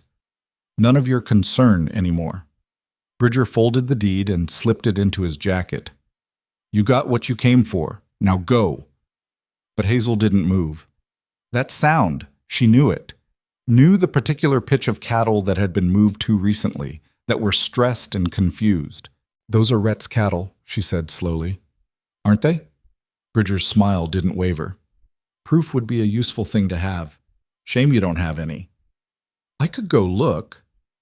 You could try, but you're trespassing on my property now, and I've got 3 men in that barn who'd be happy to remove you, violently if necessary. The threat was clear. Hazel stood frozen, rage and helplessness warring inside her. She'd been right all along. Bridger had stolen the cattle, had framed Rhett, had orchestrated everything, and now he had the ranch too, and there was nothing she could do about it. You can't keep getting away with this, she said. Can't I? Bridger leaned against the porch rail, relaxed and confident. I've got the sheriff, the judge, and most of the town on my side. I've got money and land and influence. What do you have? Nothing. You're nobody. A fat girl from Philadelphia who thought she could play ranch wife and failed. Each word was a carefully aimed knife, designed to cut where she was weakest. And it worked. Hazel felt herself shrinking, felt all the old shame and worthlessness flooding back. Get off my property, Bridger said, dismissive now. Before I change my mind about being generous. Hazel mounted her horse and rode away, and the whole time she could feel Bridger watching, enjoying his victory. She made it half a mile before she had to stop. The tears came hard and brutal, and she sat in the saddle and sobbed, for Rhett, for the ranch, for the brief moment when she'd thought she could be something more than what the world said she was. When the tears finally stopped, Hazel wiped her face and looked back toward the Bridger ranch. Somewhere in that barn were Rhett's cattle, the proof that would exonerate him. But she couldn't get to them. Couldn't prove anything. Couldn't save him or herself or any of it. She was beaten. Hazel rode back to what used to be Rhett's ranch in a fog. The sun was higher now, warming the cold morning, but she barely felt it. At the house, she dismounted and stood in the yard, looking at the building she'd learned to navigate, the chicken coop where she'd collected her first eggs, the barn where Rhett had bandaged her blistered hands. All of it was Bridger's now. All of it was lost. She should pack, should gather her few belongings and ride to town, catch the stage east before Bridger sent men to forcibly remove her. But Hazel couldn't make herself move. Instead, she walked to the barn and stood in the doorway, breathing in the familiar smell of hay and horses and work. This was where she'd learned she was stronger than she thought, where she'd discovered that her body, the same body everyone had told her was wrong, was too much, was evidence of her failure, could do hard things, could dig post holes and haul water and mend fences. Now it was all for nothing. Hazel heard hoofbeats and turned to see a rider approaching fast. For a wild moment, she thought it might be Rhett, somehow released early. But as the rider got closer, she recognized the lean frame and dark clothes of Tom Bridger. He reined his horse in hard, kicking up dust. You need to come with me, he said. Why? Your father got what he wanted. There's been a complication. Bridger's expression was tight. Mercer's refusing to leave the cell. Hazel's heart jumped. What do you mean, refusing? I mean, he won't come out. Says if you sold him out, he'd rather stay locked up. Bridger's jaw clenched. He wants to see you, won't budge until you come. Part of Hazel wanted to refuse, to spare herself the pain of facing Rhett's hatred again, but a larger part needed to see him one more time, needed to explain, even if he'd never forgive her. Fine, she said. I'll come. The ride to town was tense and silent. Bridger kept his horse at a fast pace, and Hazel had to push the mare to keep up. When they reached the sheriff's office, Bridger dismounted and gestured sharply toward the door. Make it quick. I've got better things to do than babysit a lovesick fool. Inside, Hazel found Rhett still in his cell, sitting on the narrow cot with his back against the wall. He looked up when she entered, and his expression was unreadable. "You wanted to see me," she said, staying near the door. "Yeah." Rhett stood and moved to the bars. "I've been thinking about yesterday, about the way you asked me to trust you." Hazel's throat closed. She didn't want to have this conversation, didn't want to hear him tell her how badly she'd failed him. "And I realized something," Rhett continued. "You've never lied to me, not once in all the time we've known each other. You've been honest about what you wanted, what you could do, what you were afraid of. So when you asked me to trust you yesterday, when you looked me in the eye and said you were sorry, I should have trusted you." Hazel's breath caught. "What?" "You made a deal with Bridger, didn't you? The ranch for my freedom." She nodded, unable to speak. "That's what I thought." Rhett's hands gripped the bars. "And I was so focused on what I was losing that I didn't stop to think about what you were giving up.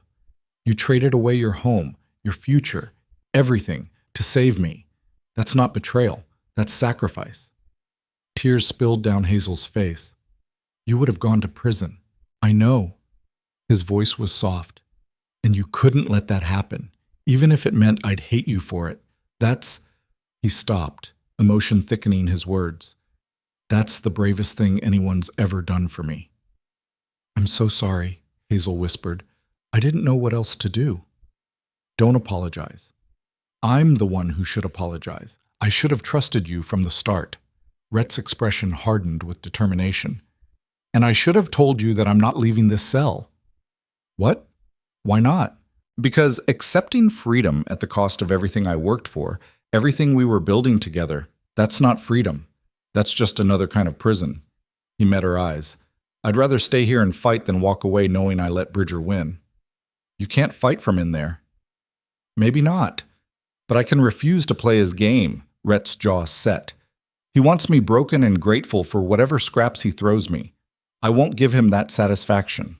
Tom Bridger's voice cut through from the doorway. "You're making a mistake, Mercer. My father kept his end of the deal. The charges are dropped. You're free to go." "Then I'm free to stay," Rhett said. "And I choose to stay." Bridger's face reddened. "You can't just— This isn't how this works." "Sure it is. You drop the charges, I'm no longer under arrest, which means you can't hold me against my will. But you also can't force me to leave." Rhett smiled, sharp and satisfied. "So either you arrest me again on some new trumped-up charge, which would look pretty suspicious, or you let me sit here as long as I want." The logic was sound, and Bridger knew it. His hands clenched into fists. "This is ridiculous. You're being ridiculous." "Maybe, but at least I'm not a thief and a liar." Bridger took a threatening step forward, but Hazel moved between him and the cell. "He's right," she said, her voice stronger now. "You got what you wanted. The ranch is yours, so let him stay if he wants to." "You think you're clever?" Bridger's eyes narrowed. "Both of you, playing games, but you've got nothing. No land, no cattle, no future. You're finished." "We'll see," Rhett said. Bridger swore and stormed out, slamming the door behind him. In the sudden quiet, Hazel turned back to Rhett. "What are you doing?" she asked. "This doesn't solve anything." "No, but it buys us time." Rhett gestured for her to come closer. When she did, he lowered his voice. "You saw the cattle at Bridger's ranch, right? In the new barn?" "I heard them, but I couldn't get close enough to confirm." "You don't need to confirm. I know my herd's there. I know it in my gut." His eyes were intense. "But we need proof. Real proof. Not just your word against his.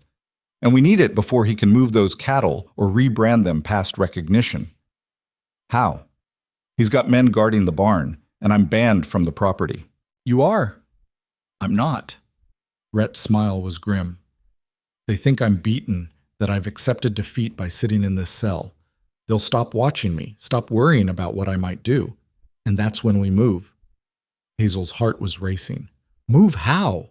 "Tonight, after dark. You create a distraction on one side of the property while I get into that barn and document what's there. If we can prove those are my cattle, prove the brands, get witnesses, something concrete, we can bring this to the judge in Cheyenne, bypass Tom Bridger entirely. That's insane. They'll catch us. Probably. But what else are we going to do? Run? Give up? Rhett's voice dropped. You told me to keep going when I wanted to quit. Now I'm telling you the same thing. We've got one shot at this. One chance to prove we're not the people this town thinks we are. Hazel thought about Philadelphia, about all the people who told her she wasn't enough. Thought about the past month, the blisters and exhaustion and small victories. Thought about standing in Patterson's store while Rhett defended her in front of everyone. She'd come to Wyoming to become someone different, someone stronger. And this reckless, dangerous plan, this was her chance to prove she'd actually changed. Okay, she said. I'm in. Rhett's expression softened. You don't have to do this. You could still leave. Go back east. Start over somewhere he can't touch you. I could, Hazel agreed. But I'm not going to. We're partners, remember? We see this through together. The word partners settled between them, meaning more now than it had a month ago. This wasn't just about saving a ranch or proving innocence. This was about two people who'd been told they weren't enough deciding to fight anyway. Together, Rhett echoed. Then practical again. You'll need to get some things from the ranch. Dark clothes, a lantern, and see if you can find my rifle. Should be in the back of my closet. What are you going to do? Convince them to let me out of this cell. Shouldn't be hard. They want me gone anyway. He paused. Meet me at the old oak tree on the north boundary of Bridger's land. You know the one? Hazel nodded. She'd passed it on her rides, a massive tree that stood alone on a small rise. Midnight, Rhett said. And Hazel? If this goes wrong, if we get caught, you run. You get out of there and you don't look back. Promise me. I'm not promising that. Hazel. No. Her voice was firm. We're in this together, which means we succeed together or we fail together. I'm not running anymore. Rhett stared at her for a long moment. Then he nodded, something like pride in his expression. All right then. Midnight. Hazel left the sheriff's office with her heart pounding and her mind racing. She had less than 12 hours to prepare for the most reckless thing she'd ever done. 12 hours to gather supplies, plan a distraction, and somehow not lose her nerve. Back at the ranch, Bridger's ranch now, she reminded herself bitterly, she went straight to Rhett's room. The rifle was where he'd said, a Winchester that looked well-maintained. Hazel had never fired a gun in her life, but she wrapped it in a blanket and set it aside. Dark clothes were harder. All her dresses were light colors, practical for housework but terrible for sneaking around at night. Finally, she found an old pair of Rhett's work pants and a dark shirt. They'd be huge on her, but they'd work. As the sun set, Hazel paced the kitchen and tried to plan. The distraction needed to be big enough to draw attention, but not so big it brought the whole ranch running to one spot. Fire was too dangerous. Noise might work, but what kind? She was still thinking when she heard horses approaching. Multiple horses moving fast. Hazel went to the window and her blood ran cold. 5 riders, led by Robert Bridger himself. They reined in at the house, and Bridger dismounted with the casual confidence of a man on his own property, which, Hazel reminded herself, he was. She met him on the porch, forcing herself to stay calm. I told you to be gone by sunset, Bridger said. Sun's not set yet. Hazel gestured at the horizon, where the last light still clung. I've got a few more minutes. Don't test me, girl. I've been patient enough. Patient? You stole this land through fraud and lies. Bridger's expression hardened. Careful. You're on thin ice. What are you going to do, arrest me? Your son already played that card. No, but I can make your life very difficult, can make sure you never find work in this territory, never get a place to stay, never, I'm leaving anyway, Hazel interrupted. Tonight, you win. Is that what you want to hear? Bridger studied her, suspicious. Where's Mercer? Still in town, as far as I know. Ask your son. She kept her voice level, bored. We're finished. He made that clear when he refused to leave that cell, so congratulations. You got everything you wanted. For a moment, Bridger looked like he might press further. Then he nodded, satisfied. Smart decision. You always were smarter than you looked. He remounted his horse. I want you off this property within the hour. If I have to come back, I won't be as pleasant. He rode away with his men, and Hazel watched until they disappeared over the rise. Then she let herself shake. 1 hour. That gave her just enough time to finish preparations and get to the meeting point. Hazel changed into Rhett's clothes, cinching the pants tight with a belt and rolling up the sleeves. She looked ridiculous, but function mattered more than appearance tonight. She packed the rifle, the lantern, matches, and some rope into a canvas bag, then took one last look around the house. This had been her home for barely a month, but it felt like longer. Every corner held a memory, learning to cook on the temperamental stove, sitting at the table with Rhett going over accounts, the chair where he'd bandaged her hands that first day. All of it was gone now. But maybe, if they succeeded tonight, they could get it back. Hazel left the house without looking back and rode toward the northern boundary of Bridger's land. The moon was rising, nearly full, providing more light than she'd hoped for. That would make sneaking harder, but at least she could see where she was going. The oak tree appeared as a dark silhouette against the sky, massive and ancient. Hazel dismounted and tied her horse to a low branch, then settled in to wait. Midnight came and went, no sign of Rhett. Hazel's nerves stretched tighter with each passing minute. What if he couldn't get out of the cell? What if Bridger had arrested him again on some new charge? What if... A soft whistle cut through the night, and Rhett materialized from the shadows like he'd been formed from them. He wore dark clothes too, and he moved with the quiet confidence of someone who knew this land. "You came," he said, sounding almost surprised. "Of course I came." Hazel handed him the rifle. "Did you think I wouldn't?" "Hoped you would. Wasn't sure you should." Rhett checked the rifle, working the action smoothly. "You ready for this?" No, Hazel thought, but she nodded anyway. "Good. Here's the plan." They approached the Bridger Ranch from the east, staying low and moving through shadows the moon couldn't reach. Rhett led the way, his movements sure despite the darkness, and Hazel followed as quietly as she could manage. Her heart hammered so hard she was certain someone would hear it. The ranch spread before them, buildings dark except for a single light in the main house. No movement that Hazel could see, but she knew guards were posted somewhere. Men didn't steal cattle and leave them unprotected. Rhett stopped behind a small rise about 200 yards from the barn and crouched down. Hazel dropped beside him, breathing hard. "See that equipment shed?" Rhett pointed to a structure on the far side of the property. "That's where you'll start the distraction. There's old hay stored in there, some tools. Make some noise, bang on the metal siding, knock things over. Make it sound like someone's trying to break in. And then you run like hell, head back to the horses and wait. Don't try to help me, don't look back. Just get out." His expression was serious. "I mean it, Hazel.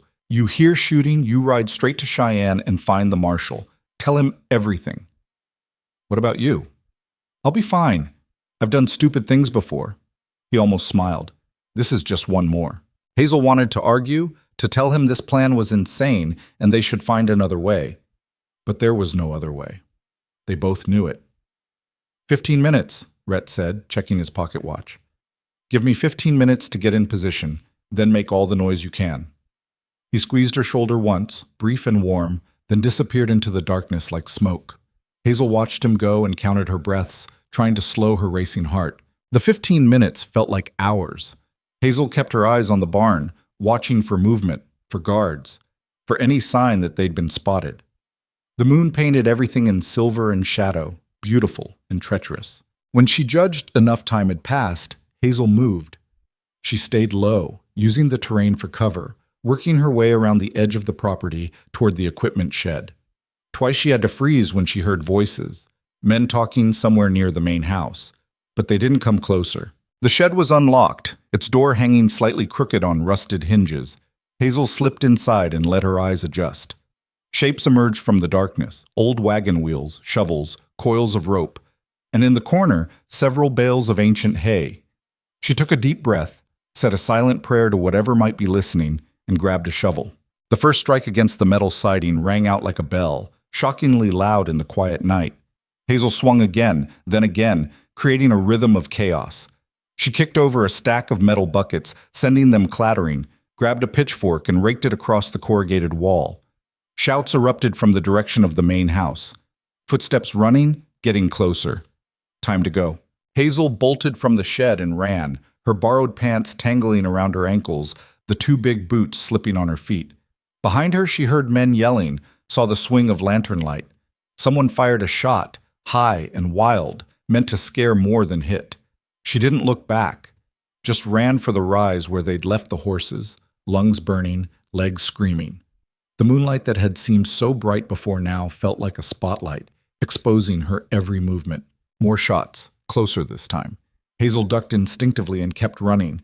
The rise seemed impossibly far, and she could hear the men gaining behind her. Heavy footsteps, harsh breathing, someone shouting orders. She wasn't going to make it. Then a hand grabbed her arm and yanked her sideways into a shallow gully she hadn't even seen. Hazel yelped, but Rhett clamped his other hand over her mouth. "Quiet," he breathed against her ear. They pressed flat against the earth as the men ran past, following the path Hazel had been taking. The footsteps faded and the shouts grew distant. After what felt like forever, Rhett released her. "Did you get it?"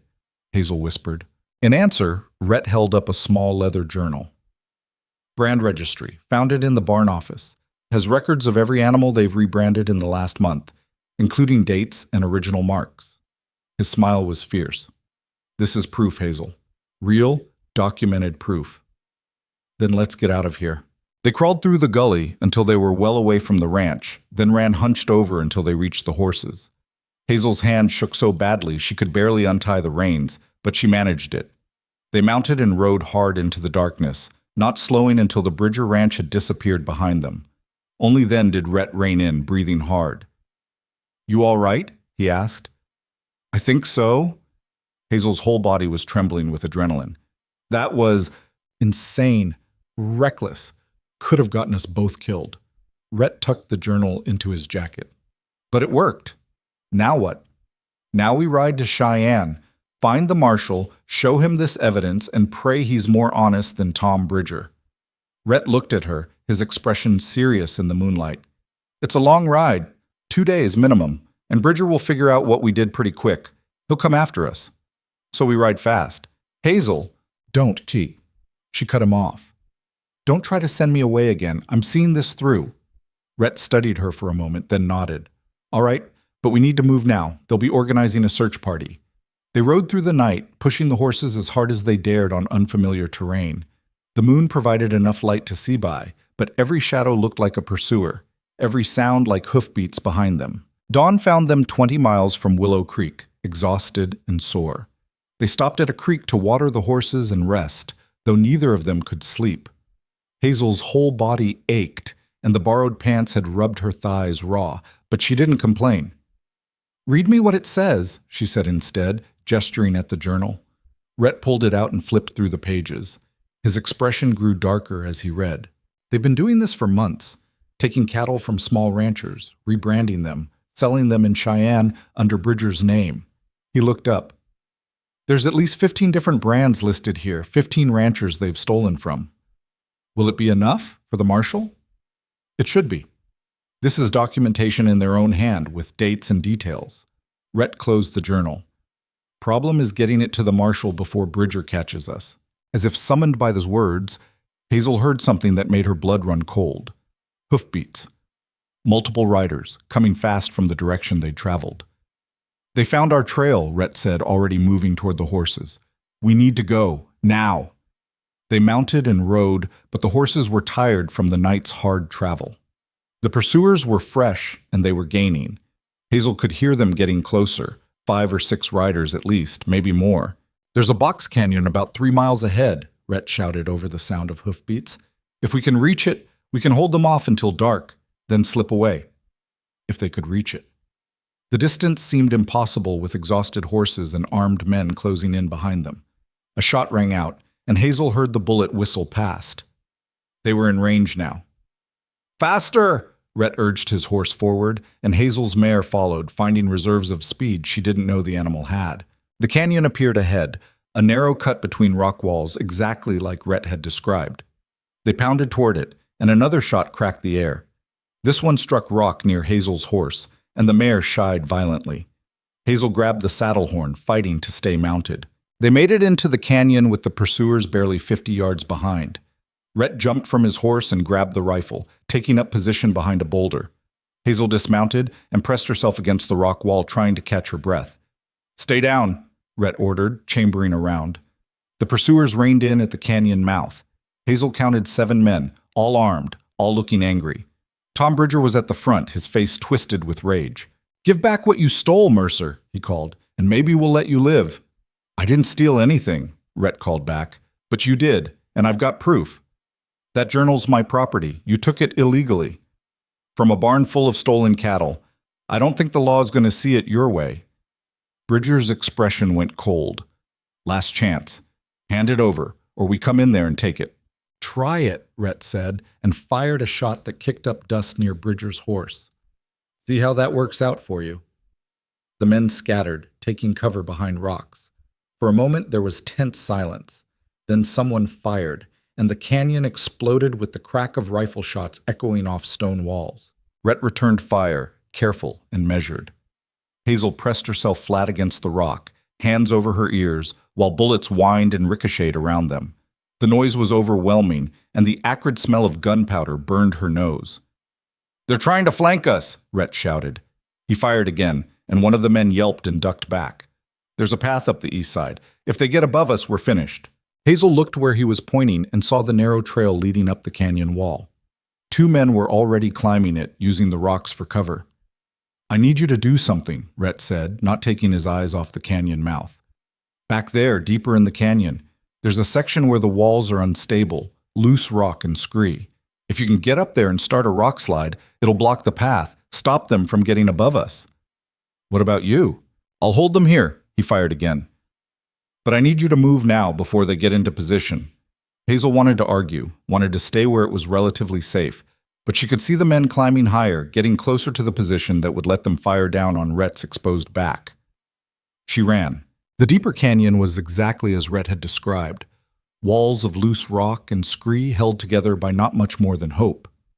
Hazel scrambled up the slope, rocks sliding under her feet, sending small avalanches cascading down.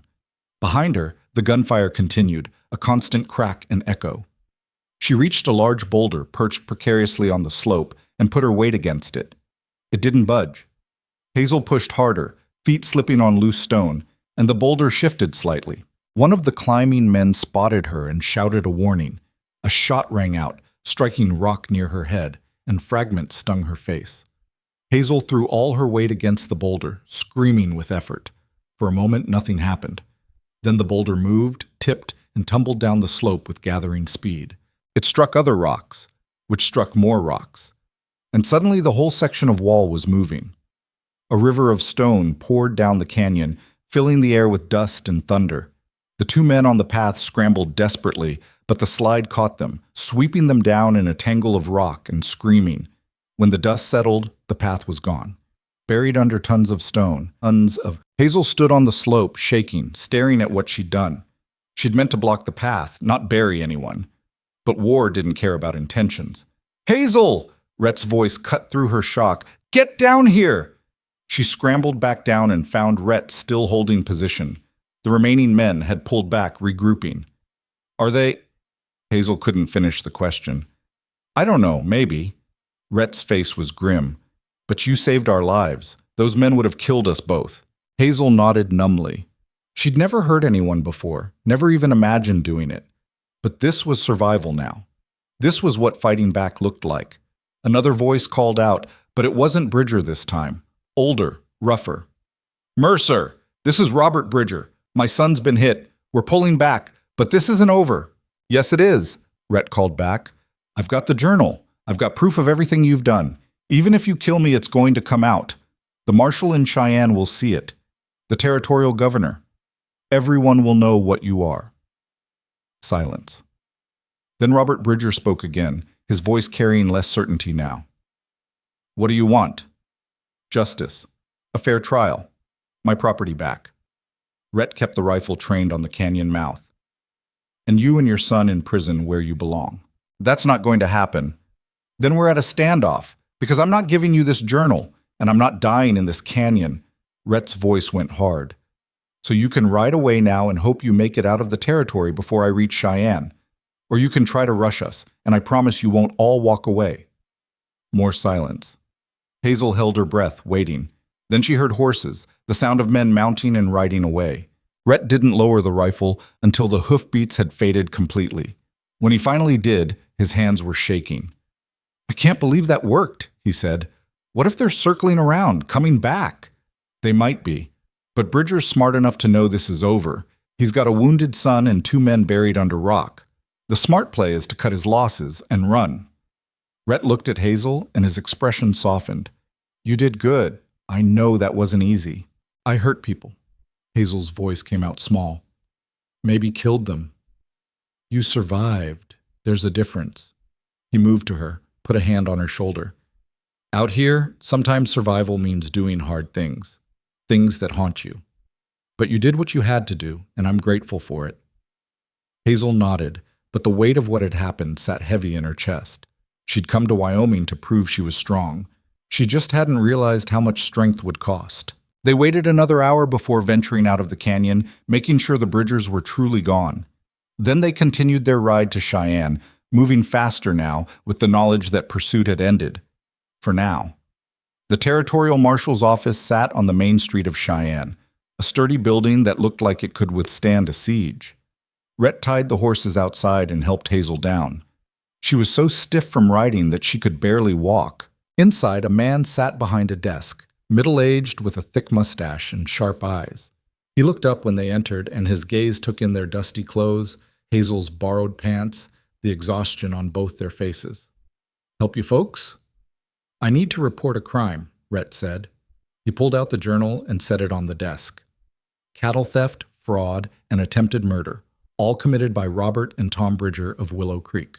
The marshal's eyebrows rose. He opened the journal and began reading, his expression growing more serious with each page. This is detailed, he said finally. You steal this? Took it back. Those cattle they stole included 40 head of mine.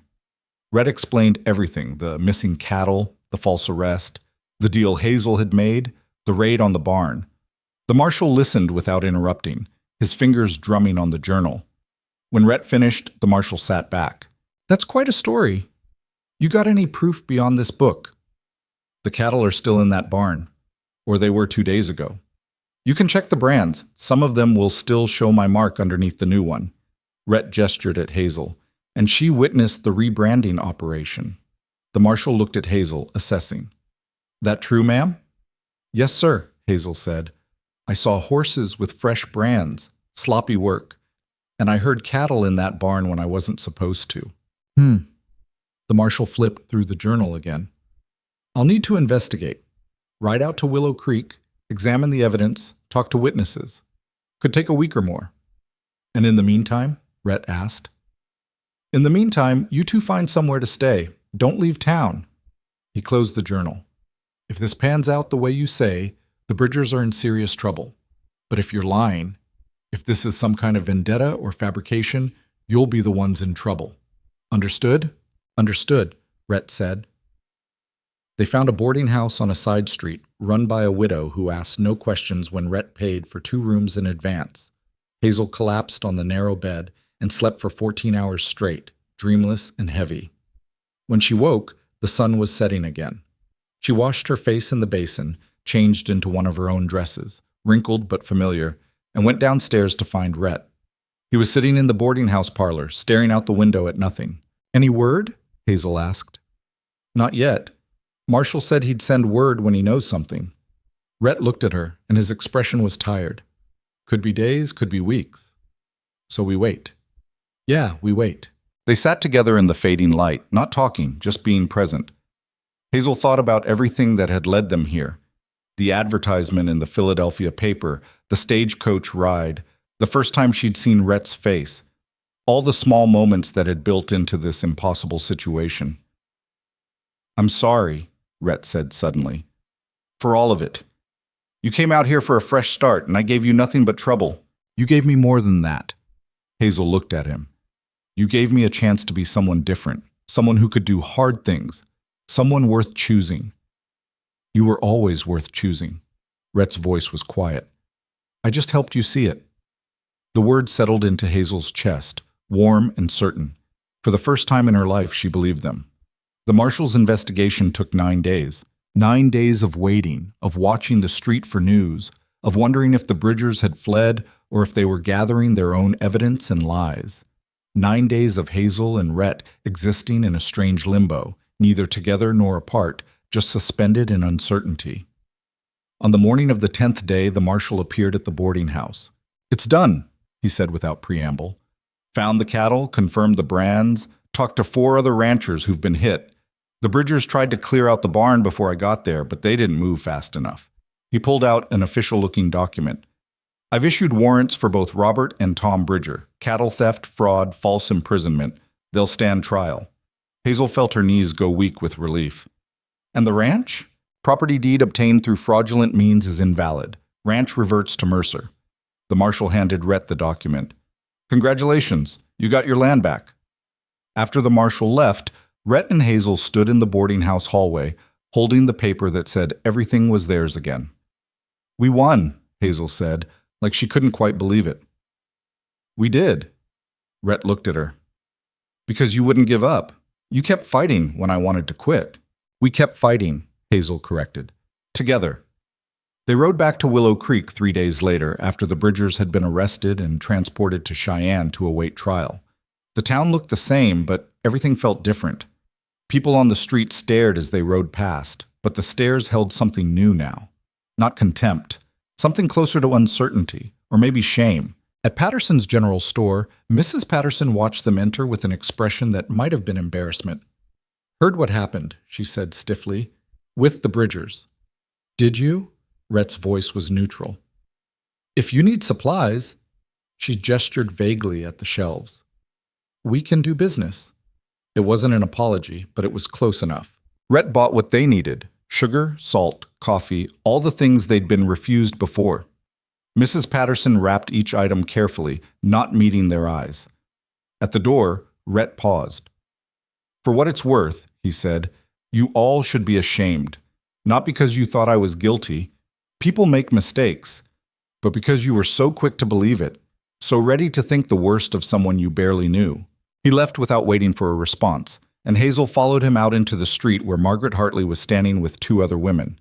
They fell silent when Hazel approached, their earlier smugness replaced with something uncomfortable.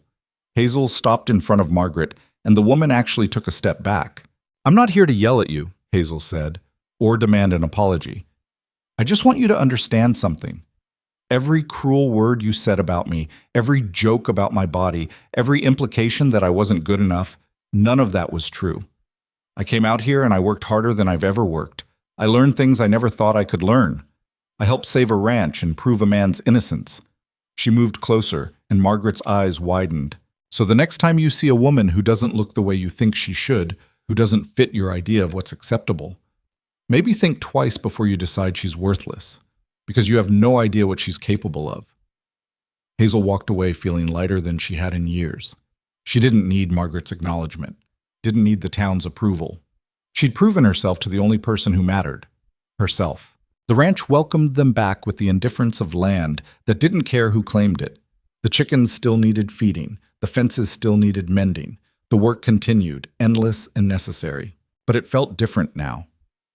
Hazel moved through her tasks with confidence, her hands steady on the tools, her body strong from months of labor. When she fed the chickens, they didn't peck her. When she worked the pump, her arms didn't shake. She'd built the muscle and the skill and the certainty that came with practice. 2 weeks after their return, Rhett found her in the barn, mending a saddle. "Been thinking," he said, leaning against the doorframe. "Dangerous habit." He smiled at that. "About us? About what we are to each other?" Hazel's hands stilled on the leather.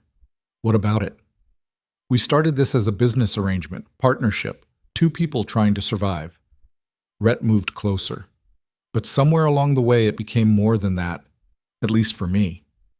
Hazel's heart was beating so hard she was sure he could hear it. "For me too. So I was thinking maybe we should make it official. Not just partners, but—" He paused, and she saw vulnerability in his face, something raw and uncertain. "Married. Actually married. If you want. Is this a proposal?" "A bad one, probably. I'm not good at this." Rhett ran a hand through his hair. "I don't have a ring. Don't have pretty words. All I can offer you is more of what you've already got: hard work, uncertain future, and a stubborn man who probably doesn't deserve you." "Stop," Hazel said. "Stop saying you don't deserve me. We deserve each other. We earned each other. She set down the saddle and stood. And yes, I'll marry you. The relief on Rhett's face was immediate and complete. He pulled her into a kiss that tasted like hope and promises and everything they'd fought for. They were married a month later under the cottonwood trees behind the house. No fancy ceremony, no crowd of well-wishers, just a traveling preacher, 2 witnesses from a neighboring ranch, and vows spoken simple and true. Hazel wore her best dress, still plain, still practical, and didn't care that she'd never be the beautiful bride people expected. Rhett looked at her like she was everything he'd ever wanted, and that was enough. After the ceremony, after the preacher had ridden away and the witnesses had returned home, Hazel and Rhett stood together in the yard of their ranch and looked at what they'd built. Think we'll make it? Hazel asked. Through next winter? Probably. Rhett's arm was warm around her shoulders. Through the next crisis? Maybe. Through a whole lifetime? He paused. I don't know, but I'm willing to try if you are. I'm willing, Hazel said, and she meant it. The years that followed weren't easy. The ranch struggled through droughts and harsh winters. They lost cattle to disease, fences to storms, crops to early frost. Money was always tight, work was always hard, and some days Hazel wondered why they bothered. But they kept going. Together. Hazel learned to break horses, to deliver calves, to negotiate with buyers who tried to cheat them. She built muscle and confidence and a reputation as a woman who didn't quit. When neighboring ranchers needed help, they came to her. When storms hit, she was the one organizing rescue efforts. The town of Willow Creek never fully apologized for how they'd treated her, but over time the whispers changed. Not fat girl anymore, or mail-order bride.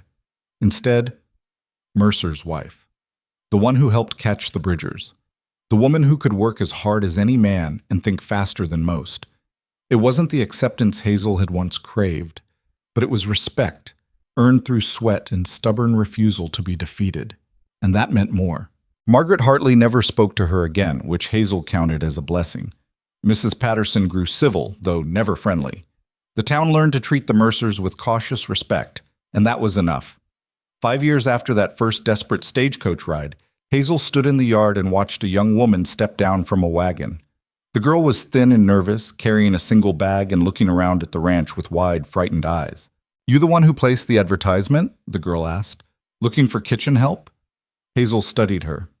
Maybe 19, poorly dressed, with the kind of fear in her eyes that Hazel recognized. The fear of someone running from a place that didn't want them. I am, Hazel said. You got experience? Some. Worked in a hotel back in St. Louis before. The girl trailed off, and Hazel saw shame flicker across her face. Before I had to leave.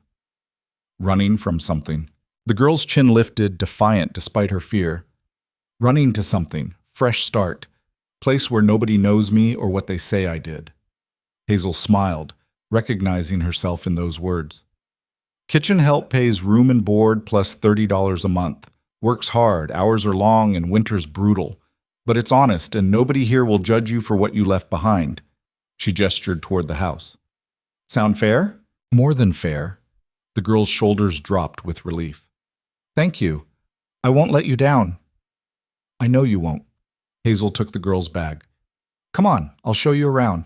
And the first thing you need to learn is how to deal with the chickens. They're mean as hell, but they'll teach you about persistence. As they walked toward the house, Hazel caught sight of Rhett working near the barn. He looked up, caught her eye, and smiled.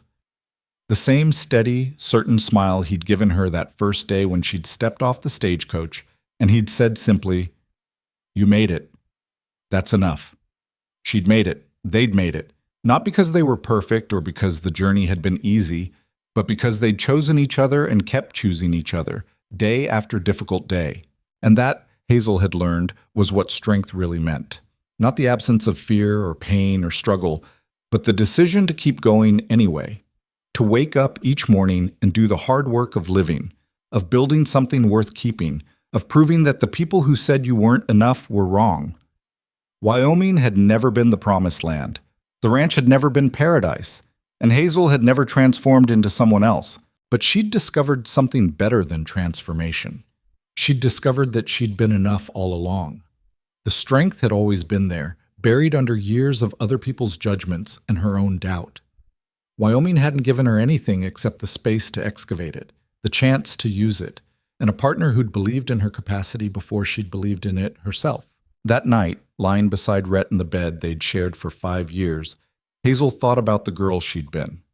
The one who'd boarded that stagecoach in Philadelphia, convinced she was running away from failure toward some magical fresh start. She'd been wrong about so much.